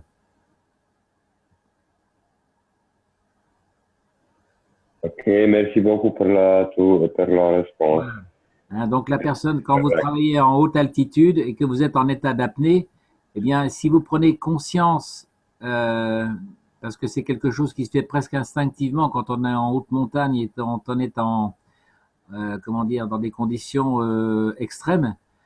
D'ailleurs, pour grimper en altitude à ces hauteurs-là, il faut vraiment être concentré sur son corps et non plus sur l'environnement, ou plutôt la symbiose entre l'environnement impalpable et son corps. Eh bien, on doit le percevoir, ça, cette respiration à travers les os.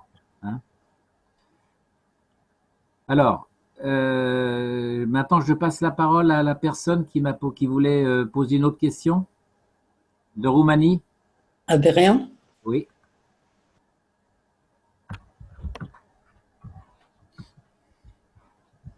You can speak from Romania.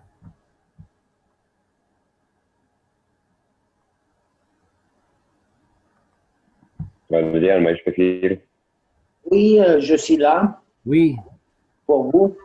Je vais vous montrer un changement gravitationnel magnétique pour les vibres, le plastique, oui. Et un film pour les bois. Pour vous.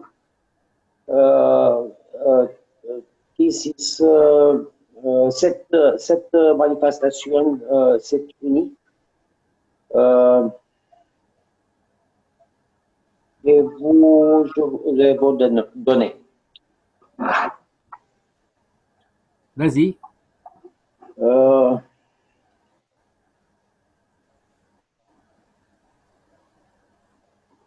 Je vais ouvrir la chambre.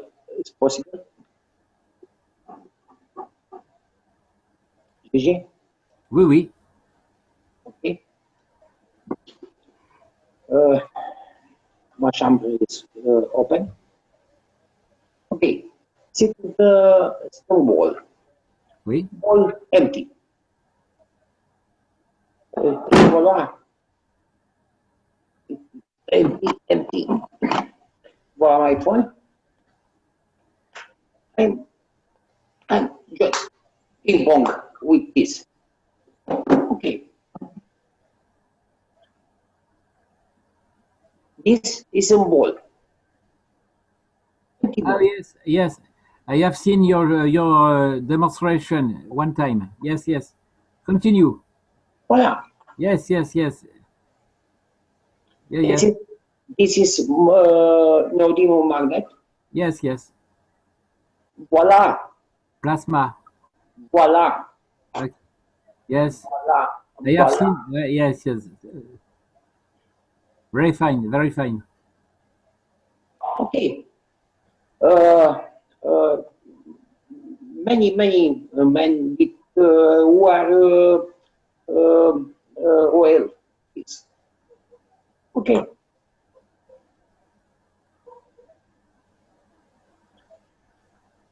Put this. Okay. Put this. Okay. Yes, that's the demonstration. That's the This plasma. is demonstration for charging the condition. Yes, that's show us that the demonstration that the plasma is magnetic. Gigi, look this. Oui. Look this. At this moment, it's at the ball. Yes, yes. This is a view bird. This is a little ball.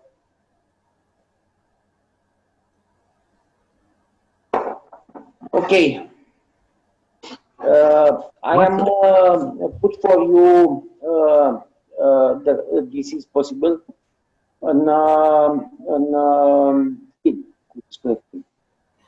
Please, what sort of plasma do you use? Plasma CO2, ZNO, CH3? Is the deuterium. Is the deuterium. Ah, deuterium. Yes. Okay. The deuterium has very great possibility.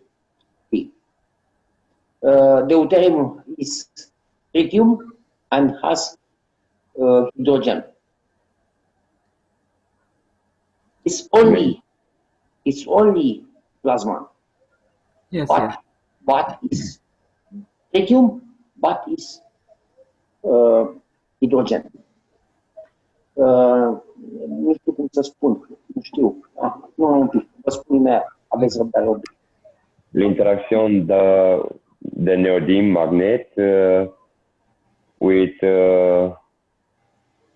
champ de deuterium.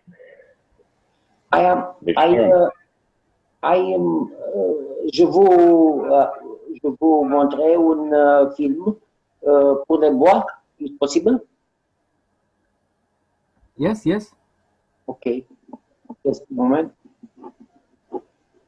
C'est très intéressant pour moi parce que c'est un sentiment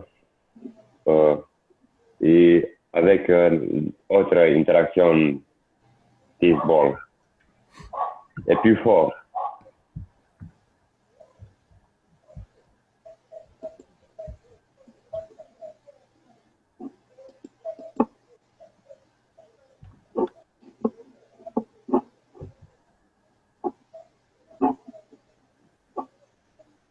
Și am făcut un suplă dintr-o seamă, am dat lemn magnetice ca să putem să facem experimente.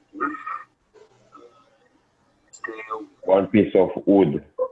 A fost lăsată aproximativ săptămânii mă lichidă de ulterior, scoasă de acolo dimineață și astăzi făcut experimentul și vedem ce se întâmplă de puțin.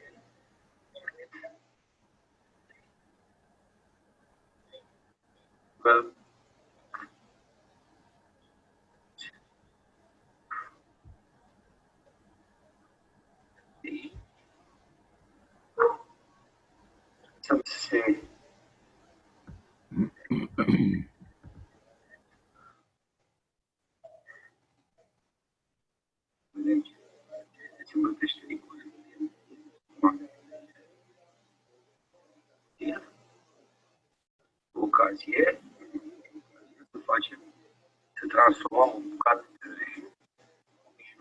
să interacționeze cu alte experimente.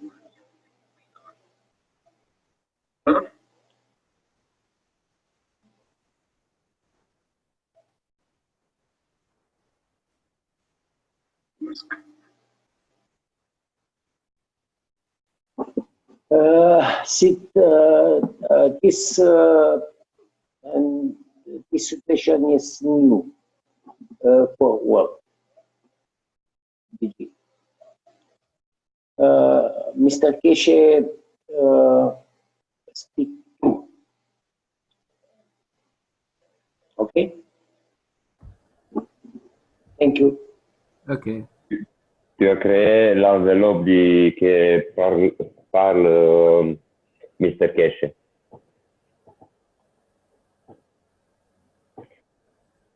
Mais vous avez mis des deutérium sur les bouts de bois?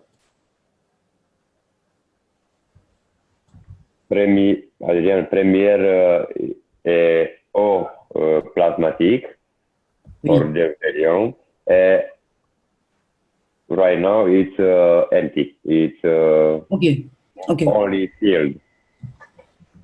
Dans les bouts de bois, hein? Oui. Ok, super, génial. Et à propos, ne pas oublier le réunion du mois prochain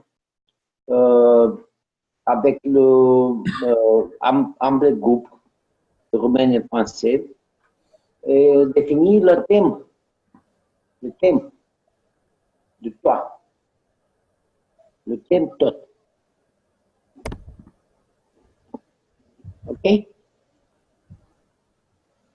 We don't forget the meeting in Plasma Cafe with both teams and chose the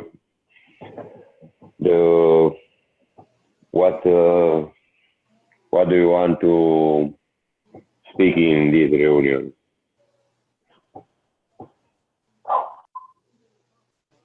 Ok, on va se concerter pour ça. Super. Merci beaucoup. Ok. Ok, merci beaucoup et moi, je vous êtes vos amis. Vous aussi. Ok. Ok. Thank you for your work. Thank you. Okay. Well, I think for today, that's the end. Je pense que pour aujourd'hui, on a terminé. Donc, comme je vous l'ai dit tout à l'heure, si vous avez des suggestions pour pour samedi prochain ou pour les cours suivants, essayez de mettre vos questions dans le Zoom. Ça sera avec plaisir que je vous ferai un sujet à ce moment-là. Bon, je remercie tout le monde et puis je vous dis à la semaine prochaine. Merci Jean-Jacques. Okay, thank you for all everybody and see you later next week. Merci Gigi. Okay, Merci beaucoup, Jean-Jacques. thank you for your work. Very well. Okay, bye bye. Bye bye. Bye bye.